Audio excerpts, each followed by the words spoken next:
Mic check.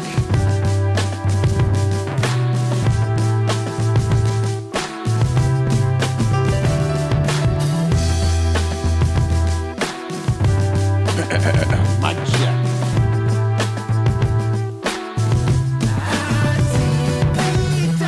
Good morning.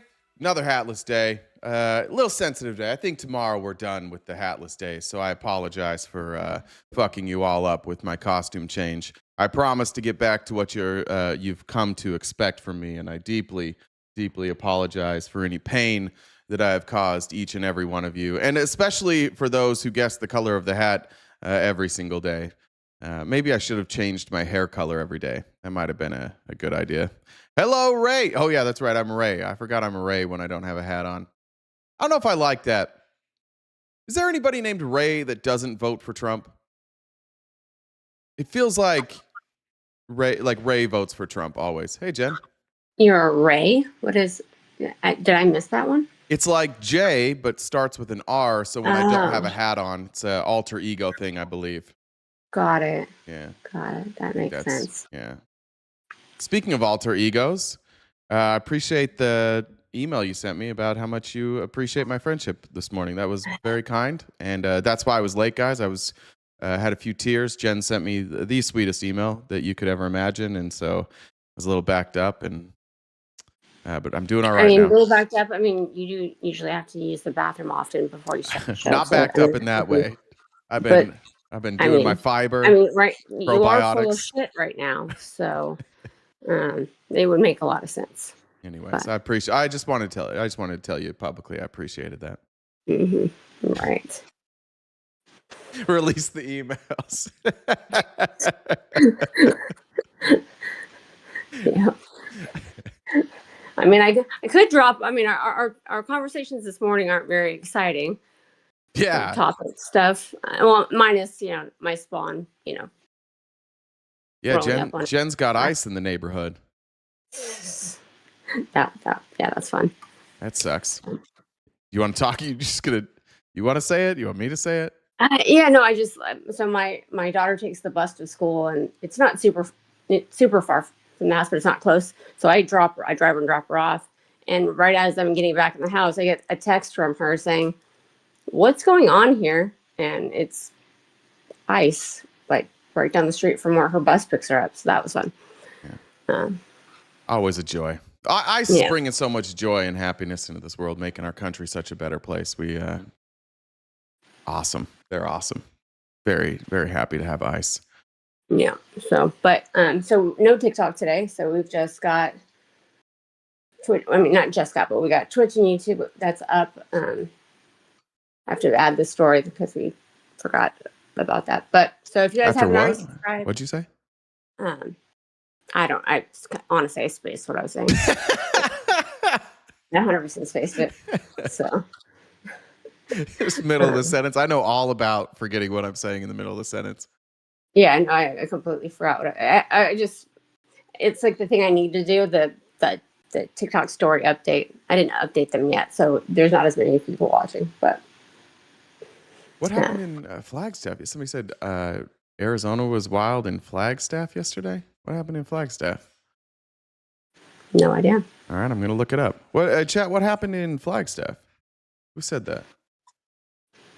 Let's see. I'm going to head on over to the Twitter. Arizona DPS helicopter crashes during a shooting response. What the fuck? It's active shooter. Officers exchange gunfire with suspect multiple times. Drones and helicopters are responding. Suspect is again firing multiple shots at officers. Police helicopter has crashed. What the fuck? That's crazy. Wow. All right. Well, I'll show you the picture here. Is there ever a day that's not insane? Can we have one day? No.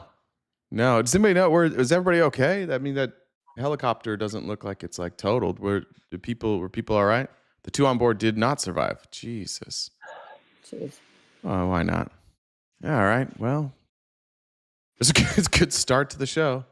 I can't get. No, I'm not going to say it. I'm going to say can't get any, but I don't. But I say it and it's gonna. So, but anyway, I'll just finish the announcements. So yeah, Okay. we're on Twitch and YouTube today. Got the gift goal. So if you guys want to help us out with that, Venmo, Cash App, PayPal, Super Chats, I'll go towards knocking that out. If you want to do the pay links, that is our preference. Illusions just sent a Venmo said that when gaining a deeper understanding of the larger, when gaining a deeper understanding of the larger. What does that mean? I don't know. That sounded deep. That might have been too deep for me. Yeah. Illusion, you might have to dumb it down for us. Know your audience, Illusion. I'm not operating 100% right now. So, but yeah, if you haven't already subscribed to us, please do so. Paid members can join us for members only events. If you're on YouTube and you haven't hit the subscribe button, that's for free. Please do that as well. If you guys disagree with Jay and you'd like to come talk to him, you can send me a message on Discord, Jen with 2 N's, W 2 B's, and the number 1. Check out the link tree in the bio. We've got more on most social media platforms. We've got merch, Jay's on Cameo. We upload these episodes to Spotify. And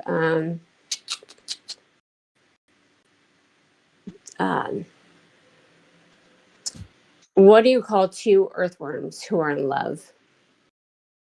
I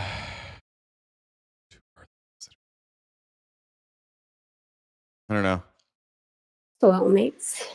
What mates? Soil mates. Stupid. Thank you. Thank you, Alter Ego, for the gifted memberships over on YouTube. Appreciate that very much. Jessica messages, you should get head sunburns more often.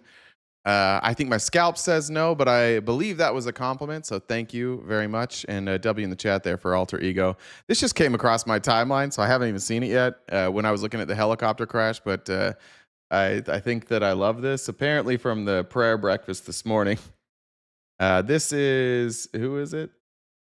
Jonathan Jackson at the prayer breakfast this morning, right in front of Trump. Let's hear what he had to say. Without you, none of us can adjudicate the overwhelming details of leadership and life. Today we pray for America and we pray for all parliamentarians around the world.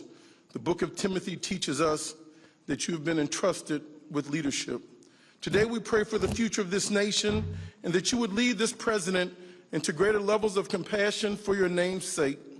We pray that you would protect him from the iniquities of evil and that you would give him greater clarity, greater courage, and greater capacity to do what is right.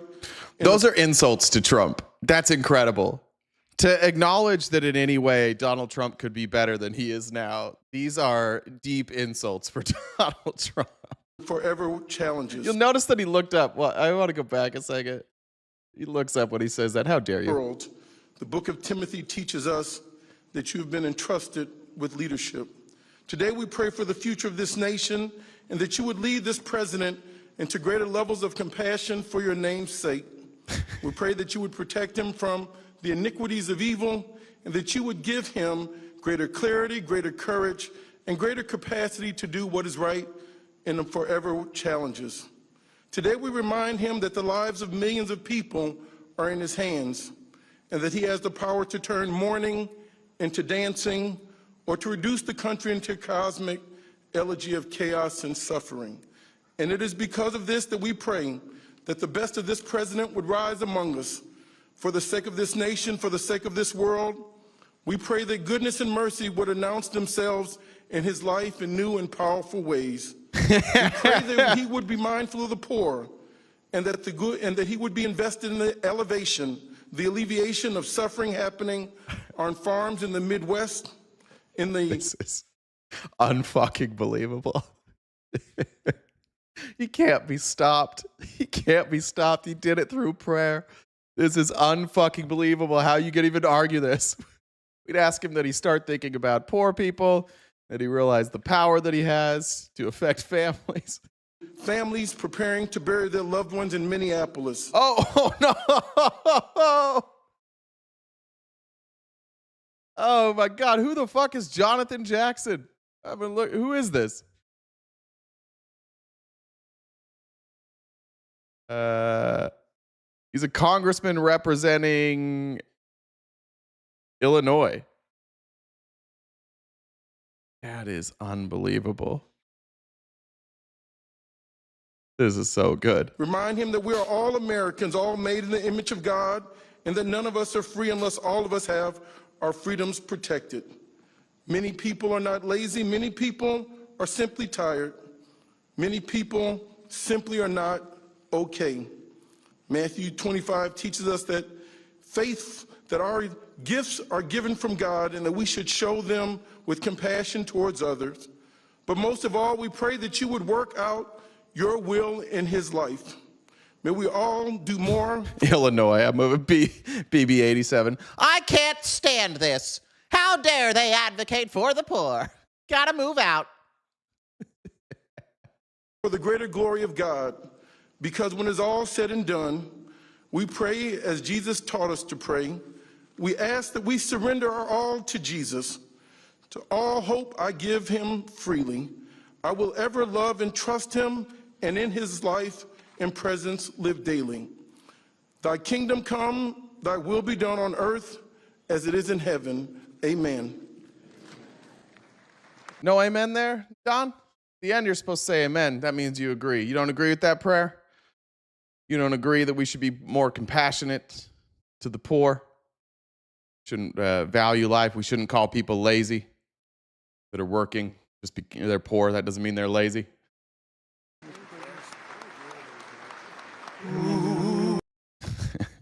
That wasn't on the outline. I liked that quite a bit, though. I'm glad whoever brought up Flagstaff, that's on you. You gave us that. All right. I want to show you something that came out of. I didn't think I'd ever show wrestling clips. This is from AEW, which is, I don't know, seems like a big enough organization. This was AEW Dynamite in Las Vegas last night. And listen to the crowd before the fight starts. It's you won't hear it at first, but it'll pick up. MJF, Brody King, AEW World Championship Eliminator match. Hey, Howdy said, I love this prayer. Same. Cookie Nip said, how do you organize a space-themed party? You plan it. That is beautiful. Thank you both. Both generous donations. I appreciate that. Thanks for kicking us off strong.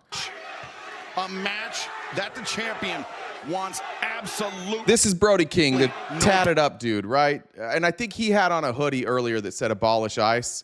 That's who this tatted up dude is, Brody King. Part of. Now the or this guy, or is this Brody?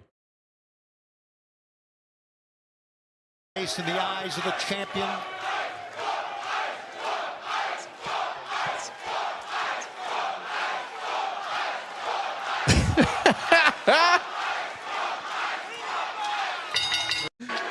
That's beautiful. The fuck ice chant at a wrestling match. How do you lose wrestling? Trump was like a wrestling guy. That was his scene forever. He's losing wrestling now too in Las Vegas. That's beautiful to see. I want to show this clip. This was JD Vance was interviewed by Megyn Kelly, and JD Vance.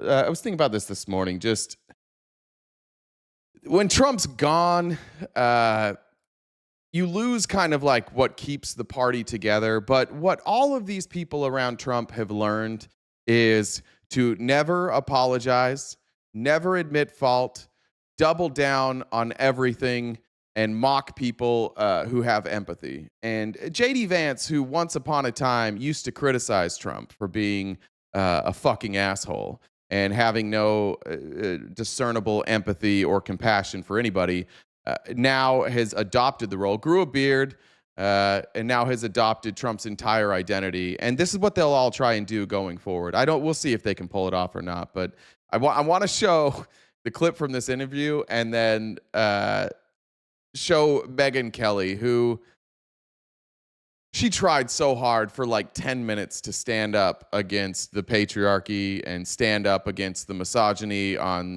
the conservative, against the conservatives and specifically MAGA Republicans. She took a shift to the middle. The middle said, we don't really care about you. And then she went back to the right. She's just went back into this world and it pretends that there wasn't, like, she didn't write a whole book, that she didn't have a whole exodus from the right. because of Donald Trump and because of the misogyny and the sexual harassment that she faced at her workplace. And it honestly makes me a little sad to see.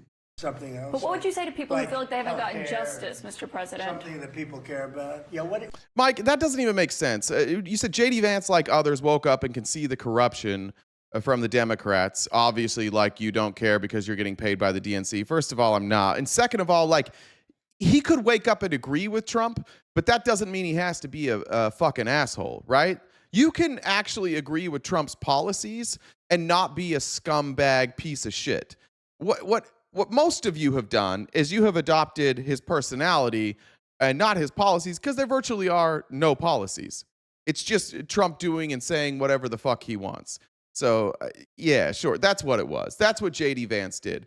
J.D. Vance was always pretty aligned with Trump's policies. It's just that nobody cared about J.D. Vance until he started acting like Trump, and then his friends bought him the VP.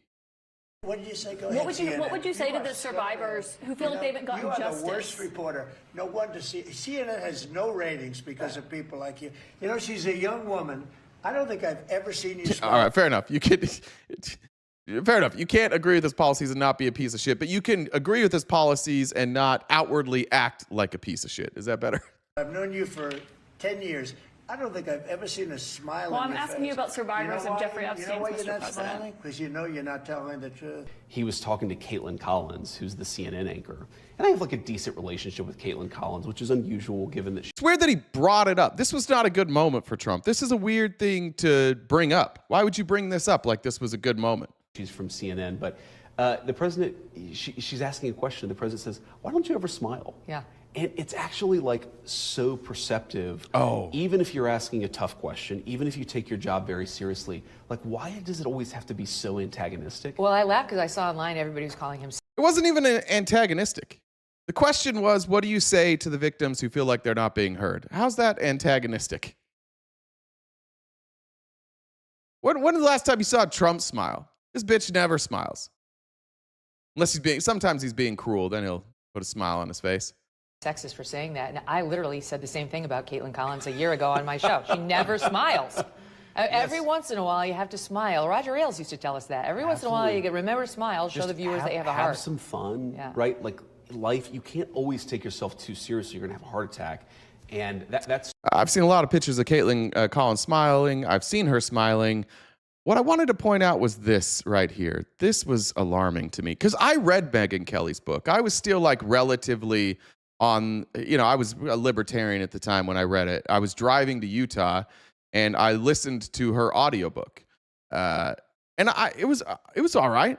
It was a decent book, but it was kind of the first time for me that I had ever looked at the Republican Party and the people around me and my association with the Republican Party and really thought about misogyny. So as much as I don't want to credit her with things, like it was an eye-opening book for me. It was like an introduction. It was a 101 into misogyny. And, she was my gateway drug into realizing perhaps we have a problem with how we treat women as conservatives.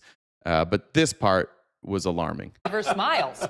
Every once in a while, you have to smile. Roger Ailes used to tell us that. Every once in a while, you get remember to smile, show Just the viewers that you have a Have heart. some fun. Yeah. Roger Ailes is the part that surprised me because if you don't know the history of Megyn Kelly and Roger Ailes, let me tell you, this is from his Wikipedia. But in a book published in 2014, Gabrielle Sherman alleged that in the 1980s, Ailes offered a television producer a raise if she would sleep with him. Fox News denied the allegation and rejected the authenticity of Sherman's book. On July 6th of 2016, former Fox News anchor Gretchen Carlson filed a sexual harassment lawsuit against Ailes. Carlson's allegations were the impetus for more than a dozen female employees at 21st Century Fox to step forward regarding their own experiences with Ailes' behavior. Carlson alleged that she had been fired for rebuffing Ailes' advances. Ailes, through his attorney, denied the charges. 3 days later, Sherman reported accounts from 6 women, 2 publicly and 4 anonymously, who alleged sexual harassment by Ailes. In response, Ailes' counsel released a statement. It has become obvious that Ms. Carlson and her lawyer are desperately attempting to litigate this in the press because they have no legal case to argue. Following his resignation, by the way, guess it was enough to get him to resign, Andrea Tentaros claimed in August 2016 that she approached Fox News executives about Elle's behavior towards her in 2015. She stated that her allegations resulted first in her being demoted and then in her being taken off the air in April 2016. Tanteros filed a lawsuit against Fox in August 2016 for sexual harassment, also accusing Bill O'Reilly and Scott Brown. On August 8th, 2016, Shelley Ross, writing for the Daily Beast, described her encounter of sexual harassment with Ailes in 1981. She claimed that at a lunch meeting, Ailes asked her, "When did you first discover you were sexy?" When Ross explained to Ailes that she found the conversation very embarrassing, he responded that the best expression of loyalty comes in the form of a sexual alliance. The next month, 21st Century Fox announced it had settled a lawsuit with Carlson over her allegations of harassment against Ailes. The 21st Century, so they paid. Not normally something you do when you don't have a case, as Roger Ailes claimed here. Like, they're litigating in the press because they have no legal case to argue. In November, now we get to Megyn Kelly. Fox News anchor Megyn Kelly wrote in her book about the details of her sexual abuse allegations against Ailes. According to Kelly, when she first joined Fox News, Ailes would have meetings with her during which he would make sexual remarks. Kelly alleges that he also tried to kiss her several times during a closed-door meeting, but she was able to get away and leave the office. After that incident in 2006, Kelly says that Ailes did not sexually harass her again. Then in 2016, when Gretchen Carlson first made her sexual abuse allegations, 21st Century Fox pressured Kelly to defend Ailes, which she refused to do so. And here she is going, "Roger Ailes taught me that. He taught me that it's very important to smile." Yeah.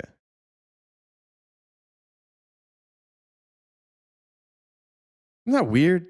Megyn Kelly, like, it is bizarre what Donald Trump has done to all of these people. And their proximity to power, their fear of losing their place in the media. They just abandon everything they once told us about these men. Just talk about Roger Ailes, like, oh, he was a genius. Now, Donald Trump consistently says Fox was better when we had Roger Ailes. Those were the good old days. Surprise, surprise that Donald Trump misses the good old days when Roger Ailes was in charge at Fox News, right? It's a good point, RGZ Mom. So many MAGA women have been groomed and don't know it. Yeah, I mean, yeah. I look back just at the area that I was raised and some of the grooming stuff that happened, and some of my friends and how it has shaped their lives. A lot of them, getting to my age or around my age, between around 40, and a lot of people for the first time addressing their trauma that they had buried for so long, stuff that was just regular to them, that they're realizing now how much that's impacted their lives, even without these type of allegations or these type of experiences. And it's just sad to see Megyn Kelly do it while she's sitting in front of JD Vance. She's so desperate to agree with the vice president, who's just like being as misogynistic as you could possibly be. Like, just smile when you ask these questions. Is it so hard? Why take yourself so seriously? One, because she's a fucking reporter. Two, because of sexism. And so women in the media, in order to be taken seriously and not be viewed as sexual objects, kind of have to take that. You can talk to any of them. Yeah, I mean, even Caitlin Collins, I think she's careful to do this. Even controlling the tone of your voice, not going back to like that fundy voice, right? Not softening your voice or softening your opinion to make yourself more palatable for men. Caitlin Collins is incredible, and I think that's why Donald Trump is so frustrated with her, and that's why JD Vance is so frustrated with her. A woman who stands up strongly and stares you right in the eye while she does it, that's intimidating and stressful for pieces of shit. All right, let's go on to jobs here. Not a great transition. Sorry about that. Let's look at some new job numbers coming out from this administration. Breaking just moments ago, new data showing January was the worst month for job cuts since the 2009 Great Recession. CNN senior reporter Matt Egan is joining me now. What else is this report telling you? Yeah, Sarah, look, this is a bad way to start 2026, right? Layoffs way up, hiring way down. So Challenger Gray and Christmas reports that during the month of January, U.S.-based employers announced just over 108,000 layoffs. Brad, apologize for lying. I never said that you were stupid if you thought Trump was going to win. You got to apologize or we got to mute you. You can't come in here and lie. Layoffs. Now, that is roughly double January of 2025 and roughly triple the end of last year. In fact, Sarah, as you mentioned, this is the highest since January 2009 during the great financial crisis. Of course, that was just months after the collapse of... We winning, guys? We winning? All right, mute Brad for the live. Thanks, Brad. Suck my ass on your way out. Or is this winning, MAGA?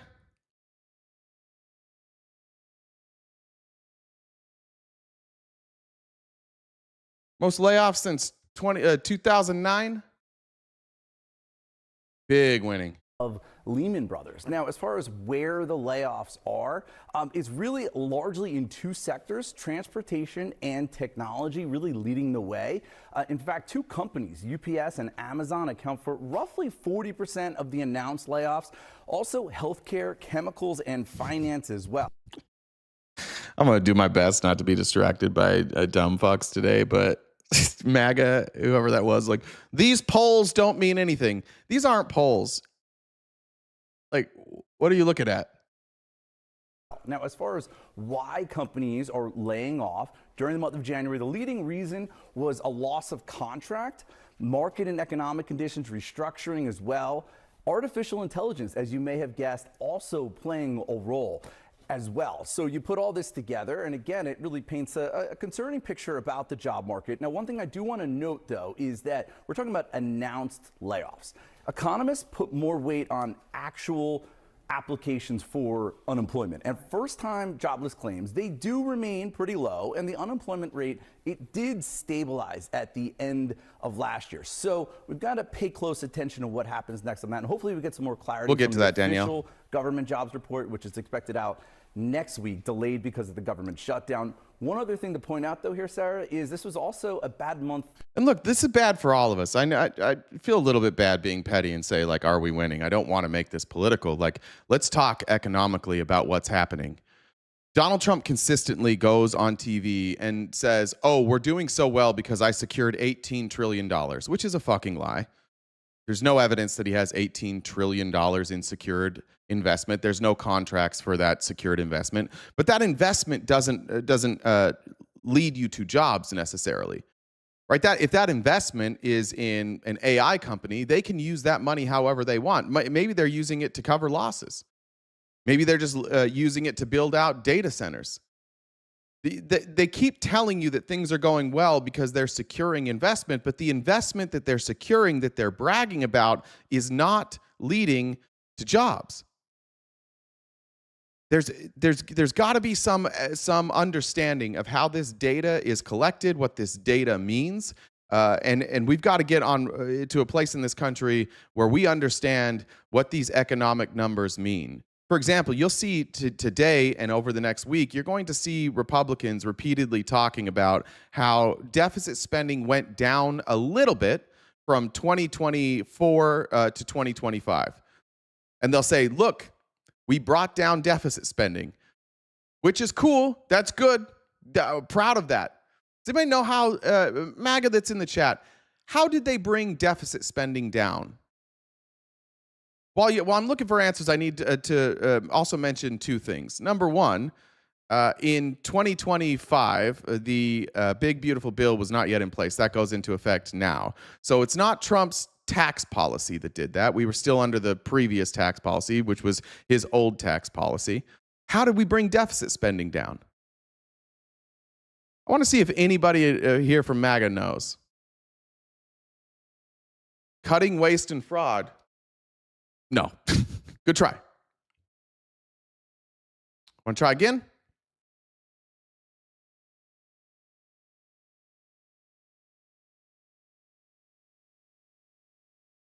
It was taxes. We collected more taxes. Firing of government employees, that helped a little bit with government spending, but we increased taxes. Huh. If you increase taxes, that lowers deficit spending? Is that how that works? Interesting, huh? Nope, not illegal immigration. Nope. Taxes.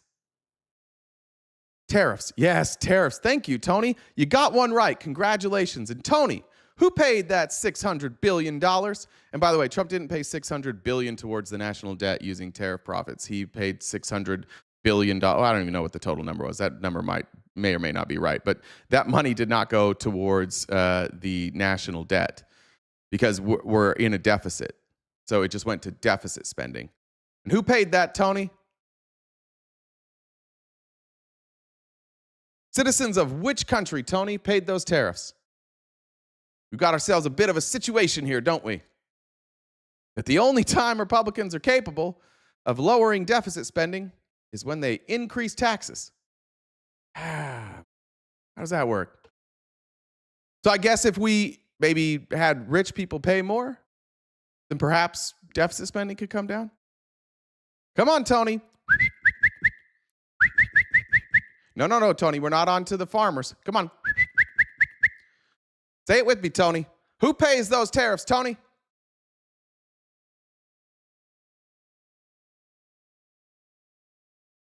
Come on, Tony. Everybody give Tony some encouragement. You got this, Tony.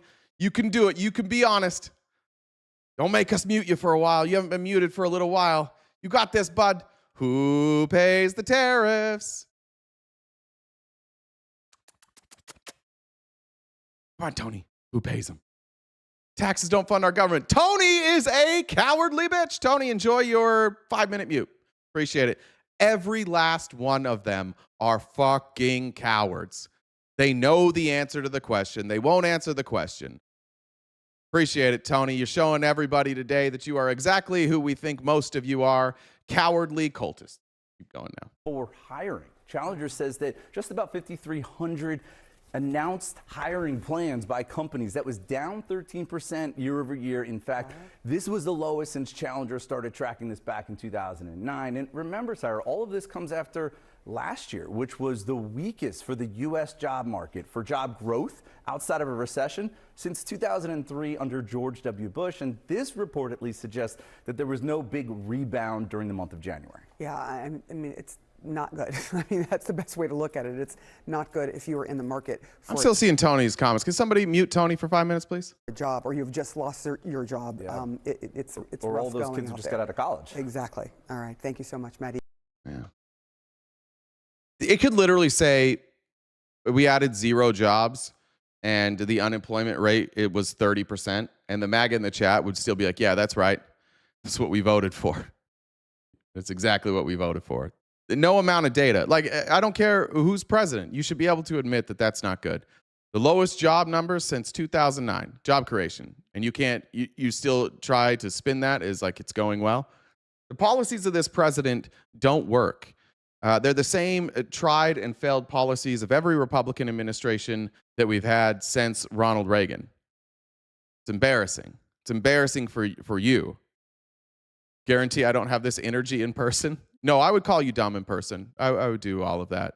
I don't know why you think that matters, though, Dan. Like, why do you guys always, like, you get backed into a corner where you can't answer questions, and you're like, I'm going to fight you because this bothers me. Like, whatever, dude. What would happen in person? You punch me? How would you look in person if I'm like, who pays tariffs? And you're like, fuck you, and punched me? Everybody would be like, all right, that dumb guy can't use his words, has to use his fists.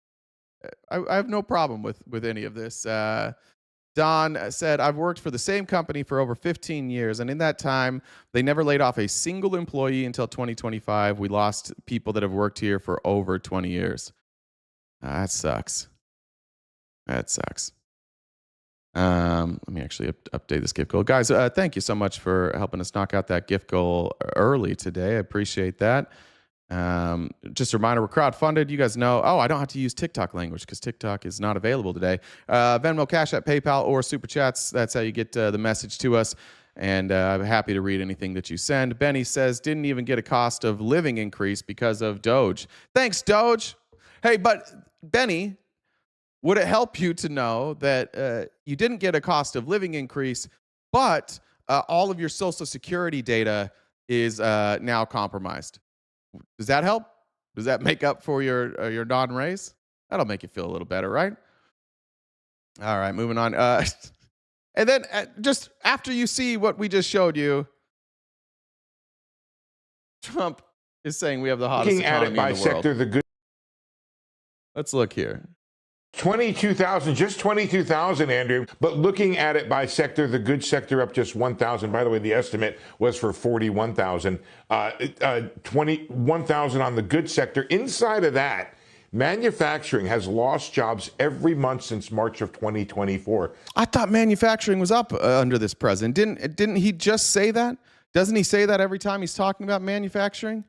The manufacturing jobs are up. We're booming. Jobs are returning to the United States. Didn't he say that? Why are manufacturing jobs going down? The service sector, well, without that, we wouldn't have much going on. And the non-farm payroll estimate for this weekend, or that would have had. Let me tell you why this is bad.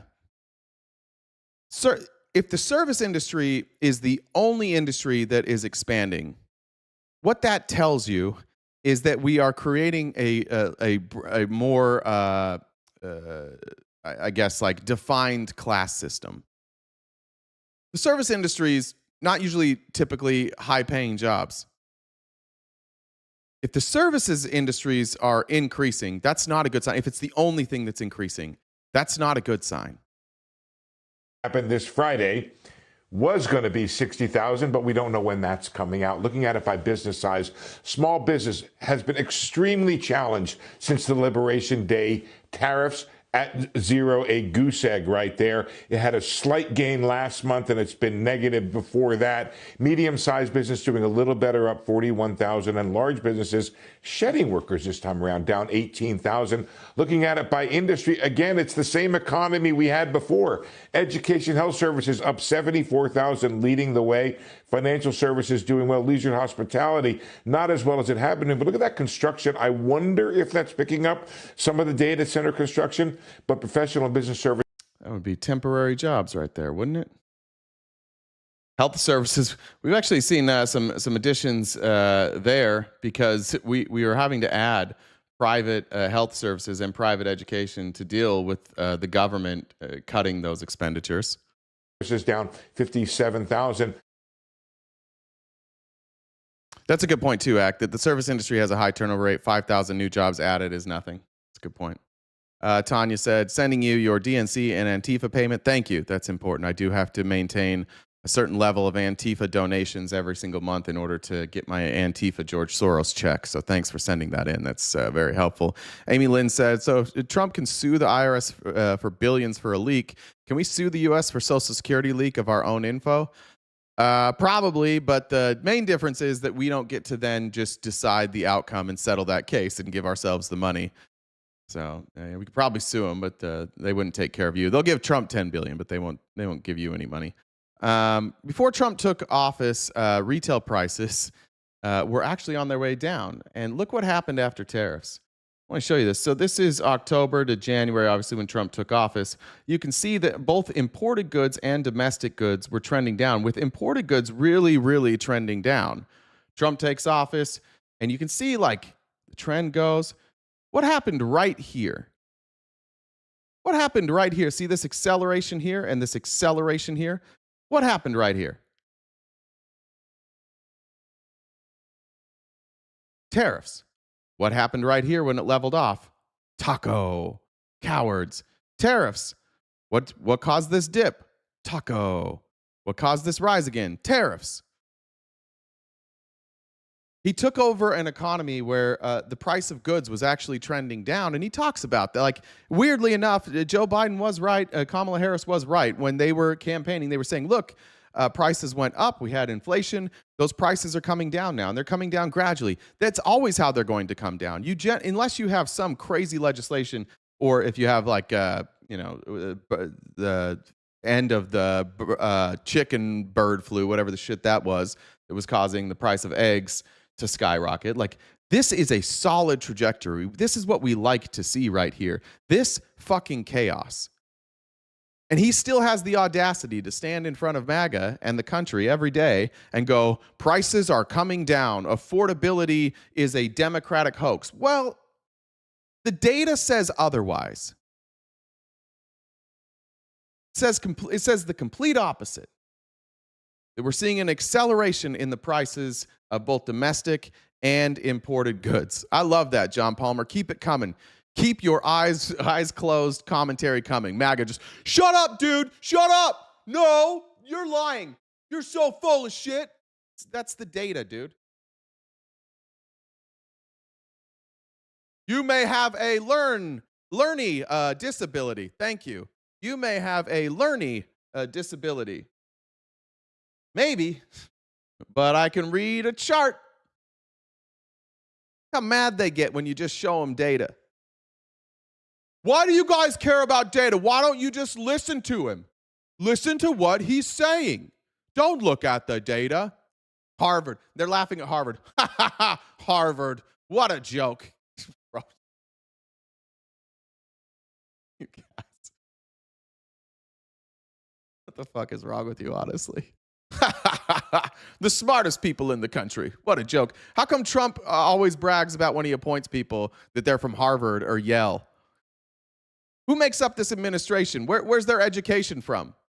Wharton, Harvard, Yale, Ivy League schools. This entire administration is like Ivy League school graduates, and then they tell you, like, don't believe the Ivy League schools. They're all dumb. And then when it comes time to hire somebody, it's always Ivy Leaguers.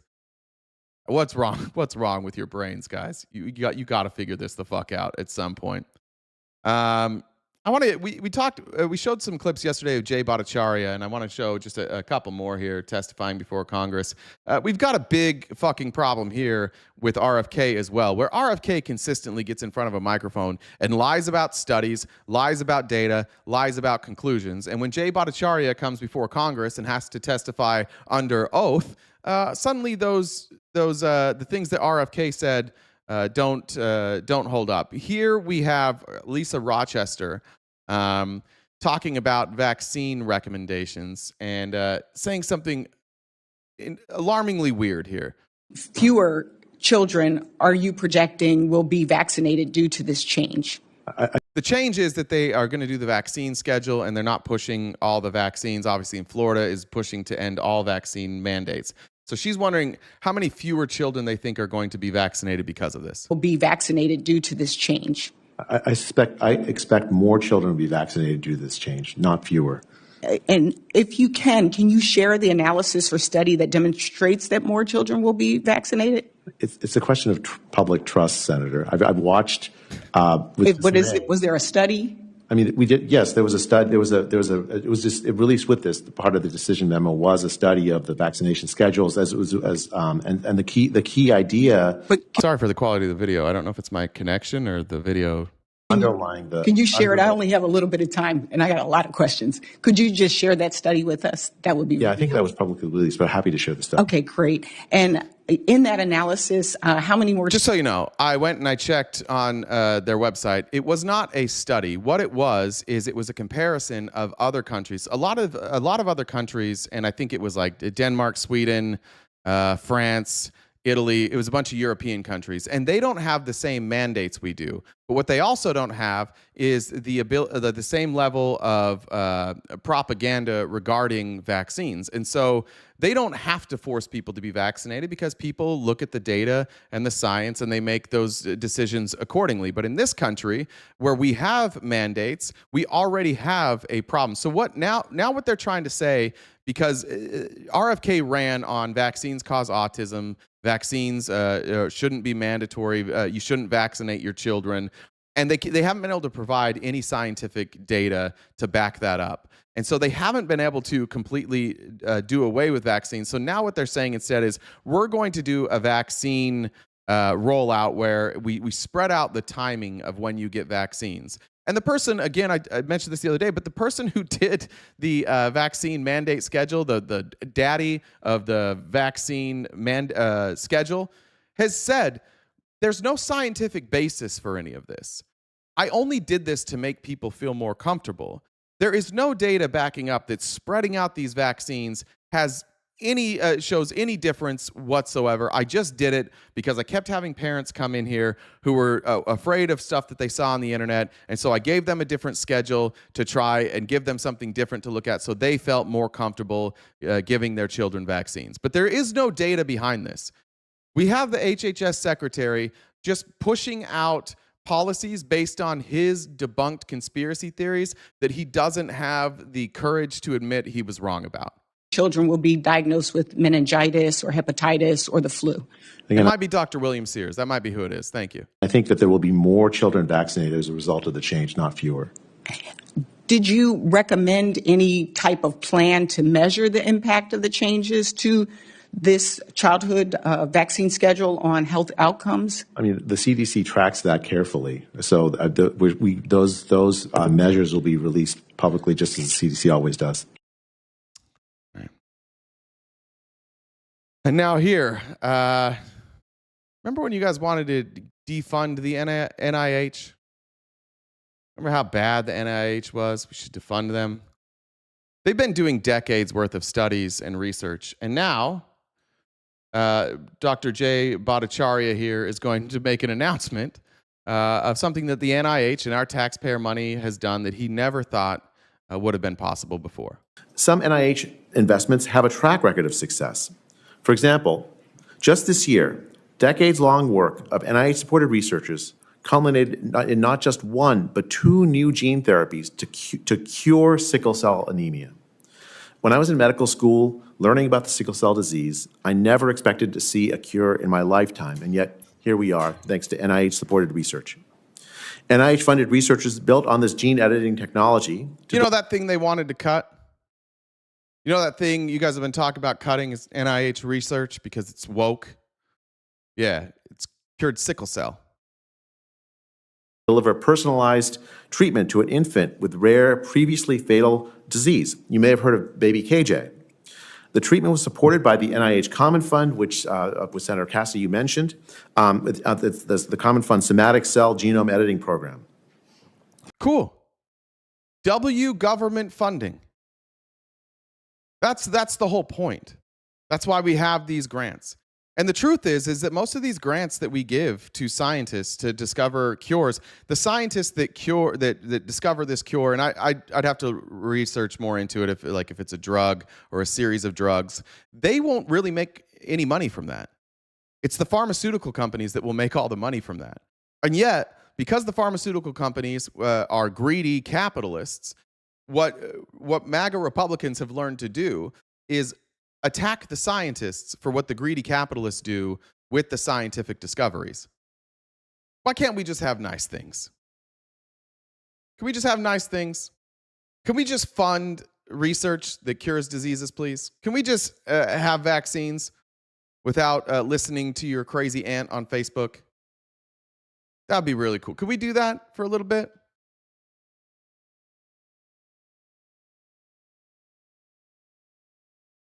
Awesome.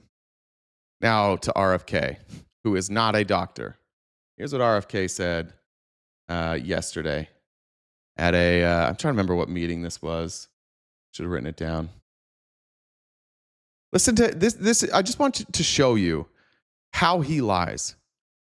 And he is either a prolific liar or completely fucking incompetent and doesn't know what he's reading. Dr. Paula, Oh, sorry. Alfredo said, defund pedo rings, tax billionaires more. Agreed. Tax billionaires more. Miss any here from Jen? Nothing there. All right. Here's RFK. Following up at Harvard has cured schizophrenia using keto diets. There's studies right now. He loves keto. He thinks keto and carnivore diets are the greatest things. He just made a claim that a recent study from Harvard has said that, and it's an analysis from Harvard. It's not actually their study. He got that wrong. But they have cured schizophrenia with the keto diet. Just to go back to hear the claim one more time. Following up at Harvard has cured schizophrenia using keto diets.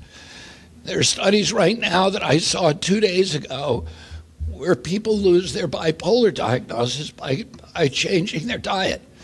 It's not only affecting our physical health, it's affecting our mental health as well. And we're asking people now, eat real food, right? Eat protein. Cool. Let's look at the actual study. Let's see what they actually concluded here. This is from Frontiers. Scroll down here. Here's the actual conclusion. In this case study, a ketogenic diet significantly improved treatment-resistant depressive symptoms in a patient with bipolar disorder.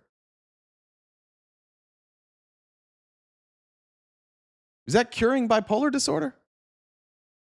Schizophrenia? Both mood assessments and the patient's experience showed marked improvements.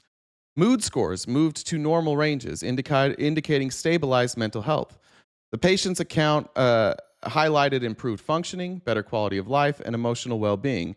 This case study is of particular interest because it documents the longer-term feasibility of diet implementation, ketone testing compliance, and improvements in relevant symptoms reported by qualitative and quantitative methods. However, any conclusions based on this case study, and here's where it's important, are severely limited by its single participant sample size and retrospective design, highlighting the need for further research, employing randomized controlled trials. Integration of both quantitative and qualitative data may be valuable to adequately represent improvements that researchers are attempting to document as a result of using KMT as a treatment for mental illness. Now, this was about, these were self-assessed improvements. So in this study, they basically went through and said, like, did you feel better? Did you feel that your mood was better? Yeah. But people with schizophrenia, people with bipolar disorder, they feel better all the time, right? Like, and obviously, any of you who change your diet, eat a healthier diet, and make lifestyle changes, your mood enhances. They say, like, if you are chronically depressed, if you exercise and eat good food, will it cure your depression? No. Can it help alleviate it? Can it help alleviate some of the symptoms? Sure. But I'm like, this administration will take the most giant leaps and with scientific data. This is a single person study that says their mood improved and stabilized. Not that it cured bipolar disorder, not that it cured schizophrenia. Just that their mood stabilized, which is a great thing. And look, there's a lot of people who have seen benefits from a keto diet and being in ketosis. There's a lot of people who've had problems with it. The data that the studies that I've read say that getting into ketosis and having a keto diet is a good short-term solution, but there are negative side effects if you stay on a keto diet the rest of your life. Like you might sound like a frog with a raspy voice. But do you guys do you ever like get tired of anybody lying to you?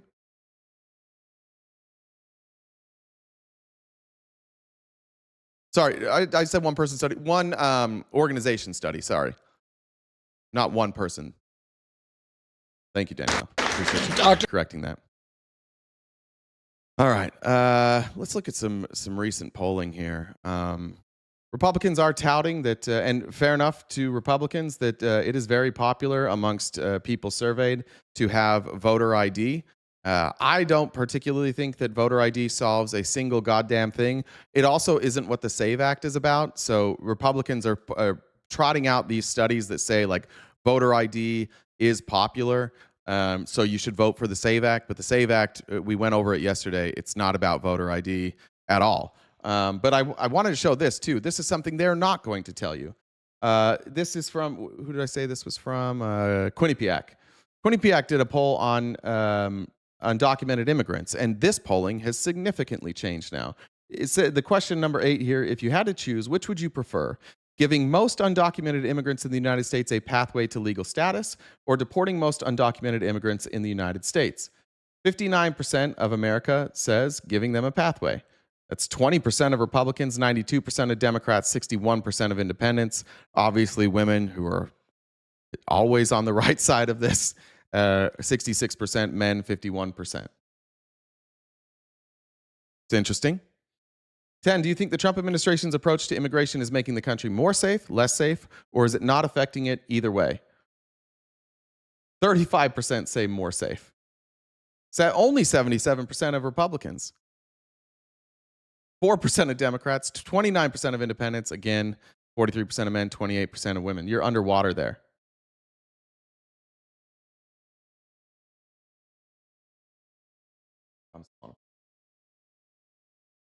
I'm glad to see the American people figuring this shit out. We'll see what kind of implications that has on the midterms, but it gives me a little bit of hope that people are seeing this for what it is, and it's not making us more safe. It's making us significantly less safe, and it makes the rest of the world hate us. I want to show this, getting into more deportation stuff. This was, sorry, I don't know what, your Discord names are kind of crazy sometimes. It's Ranma 1/2, Ranma 1/2, Ranma 1/2. On Discord sent this to me this morning. I hadn't seen this, but shout out to my state here in Arizona. This was from Surprise, Arizona, in a town, or excuse me, a city council, or city council public meeting. And I don't know this guy's name, but kudos to him for what he said to the city council. Now, there's a ICE detention facility being built in Surprise, Arizona. And in order for that to be built, there are obviously permits. There's not a ton that Surprise can do to stop this from being built, but there are some things they could do to get in the way or potentially try and force them to move the detention center somewhere else. And I loved this. And again, thanks, Ranma, for sending this to me this morning. I'd like to share a story from a local paper in Coldwater, Michigan, dated to the 9th of April, 1945. It tells how the U.S. Army, under General Patton, the U.S. Third Army, came onto what you might call a detention center just outside the village of Ohrdruf, Germany. Good point. The U.S. Army brought the leading citizens of Ohrdruf to tour the facility. Can you not pause this? Which turned out to be part of the Buchenwald network of concentration camps. Can't pause these on threads. Good point. It is already built. It's a warehouse that they're going to turn into a detention facility. A detention center just outside the village of Ohrdruf, Germany. The U.S. Army brought the leading citizens of Ohrdruf to tour the facility, which turned out to be part of the Buchenwald network of concentration camps.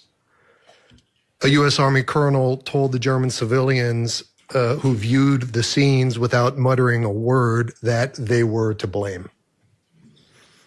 One of the Germans replied that what happened in the camp was, quote, done by a few people, and you cannot blame us all.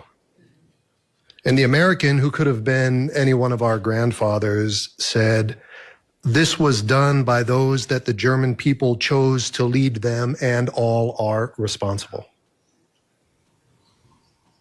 The morning after the tour, the mayor of Ohrdruf killed himself.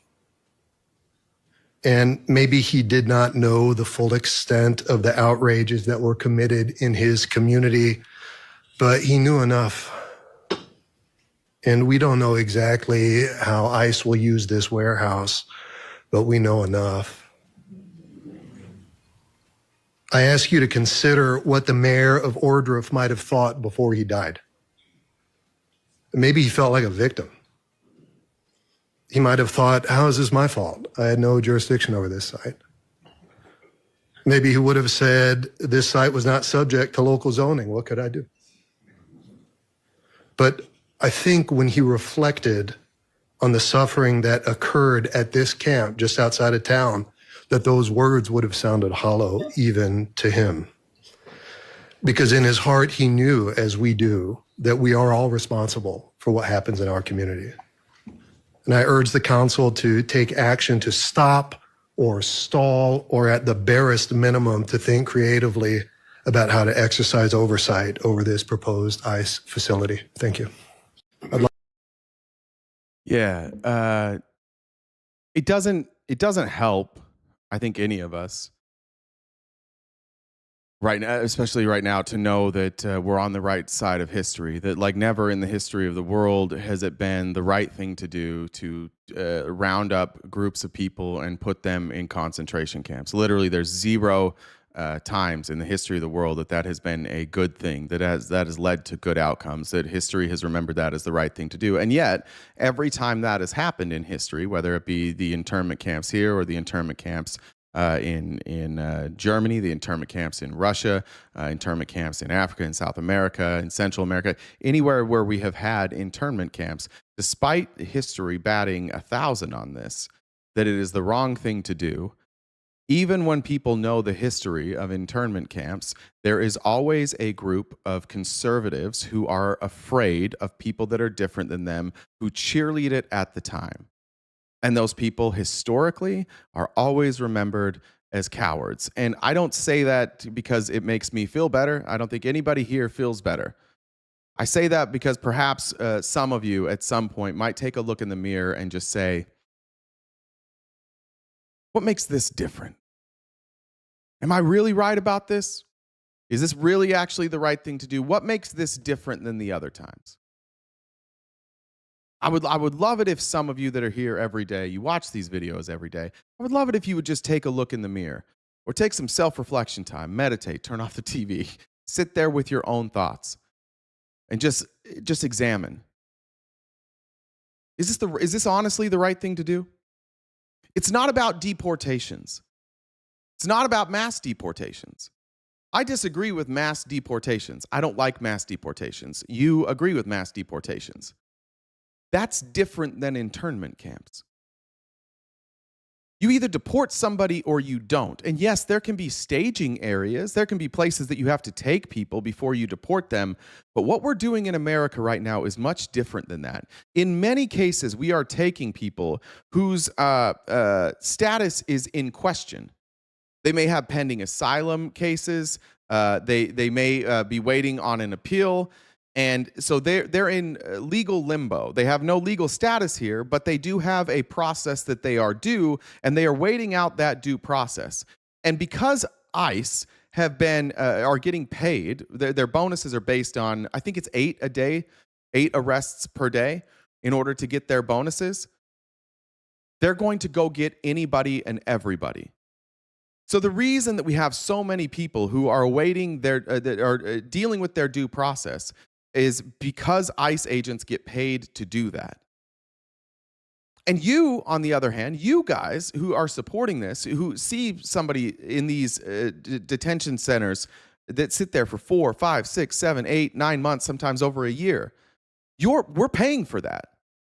If they weren't in the detention center, we wouldn't be paying for that. They would be on their own to pay their own bills, to buy their own food. But because we have moved them into detention centers, we are paying that, and we're paying that to private companies who are mistreating these people. There is not a single detention center when being evaluated with oversight from Congress where they haven't found dozens of examples as they toured of malpractice, of mistreatment, of unsanitary conditions, of not giving people access to their attorneys, medical care, proper nutrition, proper, some of these people have medicines that they need that they're not getting access to. In some cases, people dying. And the only reason they're in those detention centers is because we set up like this bounty process where ICE agents go out, and even if they fuck up, they just need those numbers. And the people that are housing these people want the numbers too. And these are all the donors to Trump and his administration. And Trump is kind of giving them a promise like, hey, we're going to do this. Like, we're going to round up so many people. Here's how many people we're going to put in your detention center. And those people, the people running the detention centers are like, great, here's $5 million in a campaign donation. Thank you so much. Appreciate the quid pro quo. There's no scenario where history remembers that well, where history's like, I mean, this time the concentration camps were different. Why? Well, because we needed to put people in there so that these ICE agents could get their bonuses. Quotas is a bizarre thing. Read the congressional hearing transcript of Biden's missing sponsor kids. Insane. Spare us your selective outrage. I've read it, Travis. You haven't. You don't know that data. What you're doing now, you're doing selective outrage. The missing children total, that's over like 20 years of data. Every single president has had this problem. Why? Because we haven't changed our laws. This president still hasn't changed our laws. We're losing children here too. We're losing children every single day here. And when we say missing, it's not even what they want you to believe. It's that when they are released, they are sent to an address with a phone number. Sometimes people change their phone number. Sometimes people change their address. Sometimes they just don't pick up. So this list of missing children is just a list of people who didn't check in. That's it. That's what the list of missing children is. And it goes back decades. So yeah, I have read it, but it appears that you haven't because you called it Joe Biden's. You didn't recognize that goes back decades. But that still doesn't justify what we're doing now with these concentration camps. So spare me with your accusation of selective outrage. Don't be a cucky little bitch and repeat things and try and play gotchas with people who actually read shit. You go read it. You go look at the data. You tell me if those people all came in under Joe Biden. And then get back to me. But you're lying for politics. And you're standing on children's backs to make a political point here because you don't want to address the concentration camps that are happening right now. I think that many of you are sick, specifically you, Travis. You're fucking sick. Stop believing bullshit. Stop waking up every morning with this goal in mind to go out and bootlick for Donald Trump. Go read something. Go fucking learn something and get off of the wrong side of history. Proud Atheist said, how many times do you think the G-Mans doubled down on bad ideas before they found themselves working in the actual concentration camps? Yeah. I am FRCD from Empty Wheel today. The reason, at least one reason ICE is having such a difficult time following judicial instructions in Minnesota is because ICE is snatching so many people illegally. Yeah. Amy said, so with the SAVE Act, they suddenly believe polls? Good point. Going back to IMFRCD, there's a story. I forgot to cover it the other day. Maybe I'll try and remember. I'll find it and cover it tomorrow. But there is in Minnesota, there was a Justice Department official who is responsible for these cases, and they are overwhelmed. And she begged the judge to hold her in contempt so that she could sleep. She said, "This is such fucking chaos on the ground. We can't find the clients. We don't have proper documentation. We have no idea how to even address these court cases. People are filing court cases. I can't even find the paperwork for these court cases. I can't sleep. We're understaffed. Everybody's quitting. ICE is an absolute fucking disaster. Will you please hold me in contempt so that I can fucking sleep for 24 hours? That's what the Trump government is telling judges in court. Please, for the love of God, hold me in contempt so that I can get some sleep. Because I can't sort through any of this shit. I don't have any answers for you. And I scramble to find answers and I can't get them. It's a complete shit show. Did she get fired for real? Jesus. Yeah. Because what's worse? What's worse in this administration? Being incompetent or highlighting incompetence? Highlighting incompetence. If you highlight the incompetence, you're cooked. If you are incompetent, but you shut up about it, nobody cares about. Yeah, I have all right, fine. I'll pull up the source for it.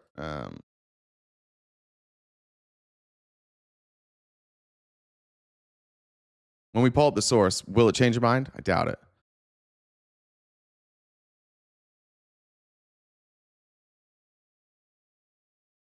Let's see if I can find the article. Here it is.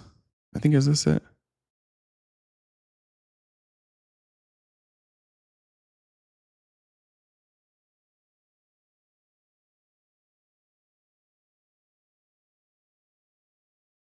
Let me find one that's not behind a paywall. Give me 1 second. Jesus.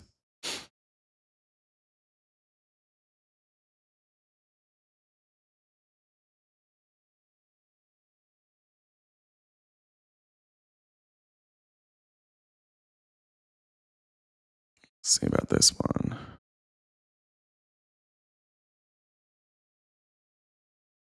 Oh my goodness.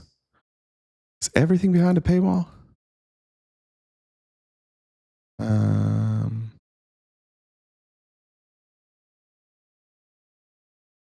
Might have found one.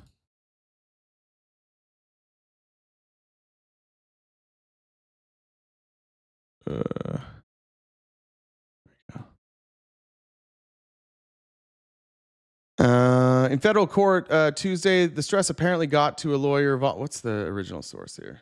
What are they citing here from Fox? All right, we'll give you a Fox News since they wouldn't lie to you. Federal judge in Minnesota demanded to know why Immigration and Customs Enforcement is not complying with court orders and failing to immediately release immigrants who are being wrongfully detained as part of Operation Metro Surge. A government attorney responded that the federal government system sucks. Julie Lee, an attorney working on behalf of the U.S. Attorney's Office, admitted in court Tuesday that the government is overwhelmed by the number of legal challenges coming out of Operation Metro Surge. Lee appeared in court to explain why ICE has repeatedly failed to comply with court orders during the ongoing immigration operation in Minnesota. I'm here to make sure the agency understands how important it is to comply with court orders, said Lee, who became visibly emotional during the court hearing. While Lee said procedures are being implemented to ensure ICE complies with court orders moving forward, she admitted it has been like pulling teeth and has required nonstop work in an already depleted office. I wish you would just hold me in contempt of court so I can get 24 hours of sleep. The system sucks. This job sucks. I'm trying with every breath I have to get you what you need. U.S. District Judge Jerry Blackwell said he called Tuesday's hearing to remind ICE and other federal agencies they are not above the law. Blackwell expressed frustration that people with no criminal records are being wrongfully detained even after judges have ordered their immediate release. He said there are too many detainees and too many cases in the ongoing immigration operation that is clearly outpacing the logistics. She previously worked as an attorney for ICE in immigration court. ICE has its own court policies and procedures and was not prepared to argue cases in federal court, according to Lee. We have no guidance or direction on what we need to do. Just complete incompetence. You never cared about it 5 years ago. It never happened. None of this shit happened 5 years ago. This is the thing. Like, I don't know. You guys just repeat the talking points. So somebody has rattled this off. We address it every single day. But under Obama, under Biden, under Trump the first time, you didn't have masked men patrolling neighborhoods with a quota to hit so that they could get their bonus. We weren't going through doing surges like this and going around demanding people's papers. They were targeted, coordinated ICE raids, which I don't love, but that's the law, and other administrations followed the law, and other administrations didn't have this type of clusterfuck.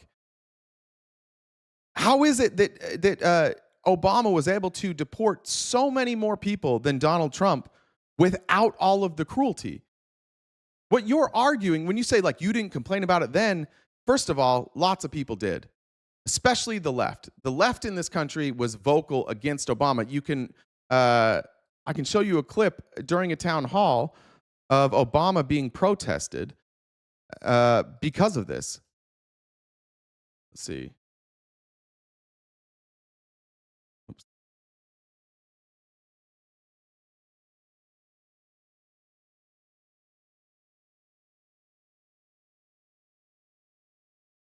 Let me find it.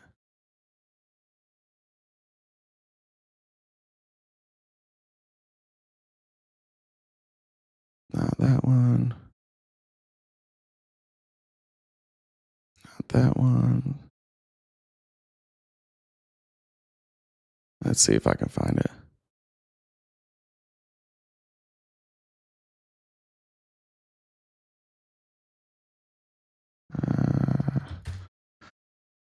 While we're waiting, just a reminder that we are crowdfunding. Anything you can do to help us knock out that gift goal each and every day would be greatly appreciated. Jen, rather than stalling the show, will you see? Let me actually check my bookmarks. I might have bookmarked it, but if I can't find this in my bookmarks, Jen, will you see if you can find that clip? Let me scroll through and see if I ever saved this. Remind me what you're looking for. It was a town hall that Obama, I think it's from 2013, if I remember correctly. But it was a town hall he was giving, and protesters interrupted it, demanding that he do something different about deportations. I know that. Yeah. Okay. Okay. Thank you. I'll move on. Jen will find that. I don't know for sure if it was 2013, but off the top of my head, I think that's the year that it was. All right. This is GOP, Republican Representative Jimenez, speaking now about the enforcement of ICE and how they are handling their job. And you now have at least, I mean, it took long enough, but at least you have some Republicans now admitting what is obvious. This is not working. This is an absolute disaster. Unfortunately, you know, we've been warning the administration about the enforcement that's been going on. We thought that there should have been a course correction a long time ago, and now I guess it's going to be forced on us by the Democrats. Unfortunately, we could have done it ourselves. We should have done it ourselves, but that didn't happen. When you say course correction, what specifically do you want to see happen? What should have happened? We should have been focusing on criminals and gang members and people with active deportation orders. I don't think we should have been focusing on people that have been here for a long time, grandmothers, etc., that happen to be in a neighborhood when you're doing an enforcement action. I think that was a mistake, and I think it's coming back to haunt us right now. Do you think we will see limitations then in that regard going forward? Or Tom Homan has said now he's focused on criminals. Yeah, and that's what we should have been focusing on from the get-go. Unfortunately, we went beyond that, okay? And we shouldn't, because not only is it, I think, is wrong, but it's also going to harm our economy. Many of these people are doing jobs in our economy right now, and so we need to find a path forward. I don't think that what we were doing was the right way. We should have just focused on that group that the president said he was going to, you know, boot out of the country, which he was right to do. You make a great point, Congressman. Good to see. Yeah. I mean, everybody's accepted it, except for people who are afraid to. I think that a lot of times, like when we read the chat, I think that most of you don't even know what's going on. It's just a knee-jerk reaction to me. It's a reflex that you have that when I say something critical of the administration, that you go, "What about?" or "Fuck you, dude." But everybody sees this for what it is now at this point. Even Trump now. I'm going to show you an interview with Trump now, who's backing down on it. Did you find it, Jen? Lots. Dolphin found it first, but then the rest of our Discord, which is solid. I got the year right. All right, let me pull this up. So when you say that nobody cared, I would just offer you this. Full screen this. And where's the mute? Right there. That's exactly what we're talking about. Yeah. Every single day. The power to stop deportation for all. Actually, I don't. And that's why we're here. I need your help. Okay. Stop deportation! Stop deportation! Thank you. All right. Stop deportation! What I'd like to do...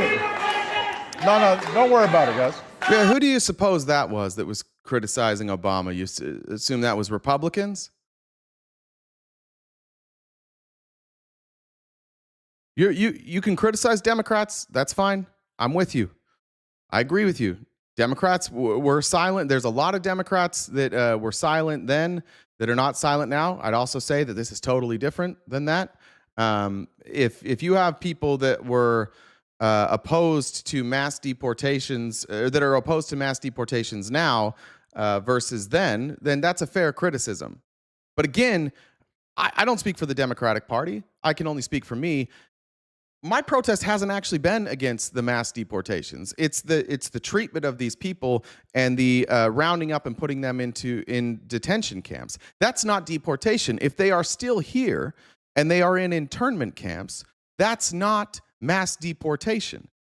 So that's not what the criticism is about. I also want to show again the difference between a toddler as president and a grown-up as president when you have protesters. If this was a protest during a Trump rally, Trump would immediately talk about the protesters. He would claim that they were Antifa or that they were paid protesters or that they were there with the fake news. Look at the difference between how Obama handles criticisms and Trump. Okay, let me finish. Let me. How about these guys don't need to go. Let me finish. No. He can stay there. Hold on a second. So,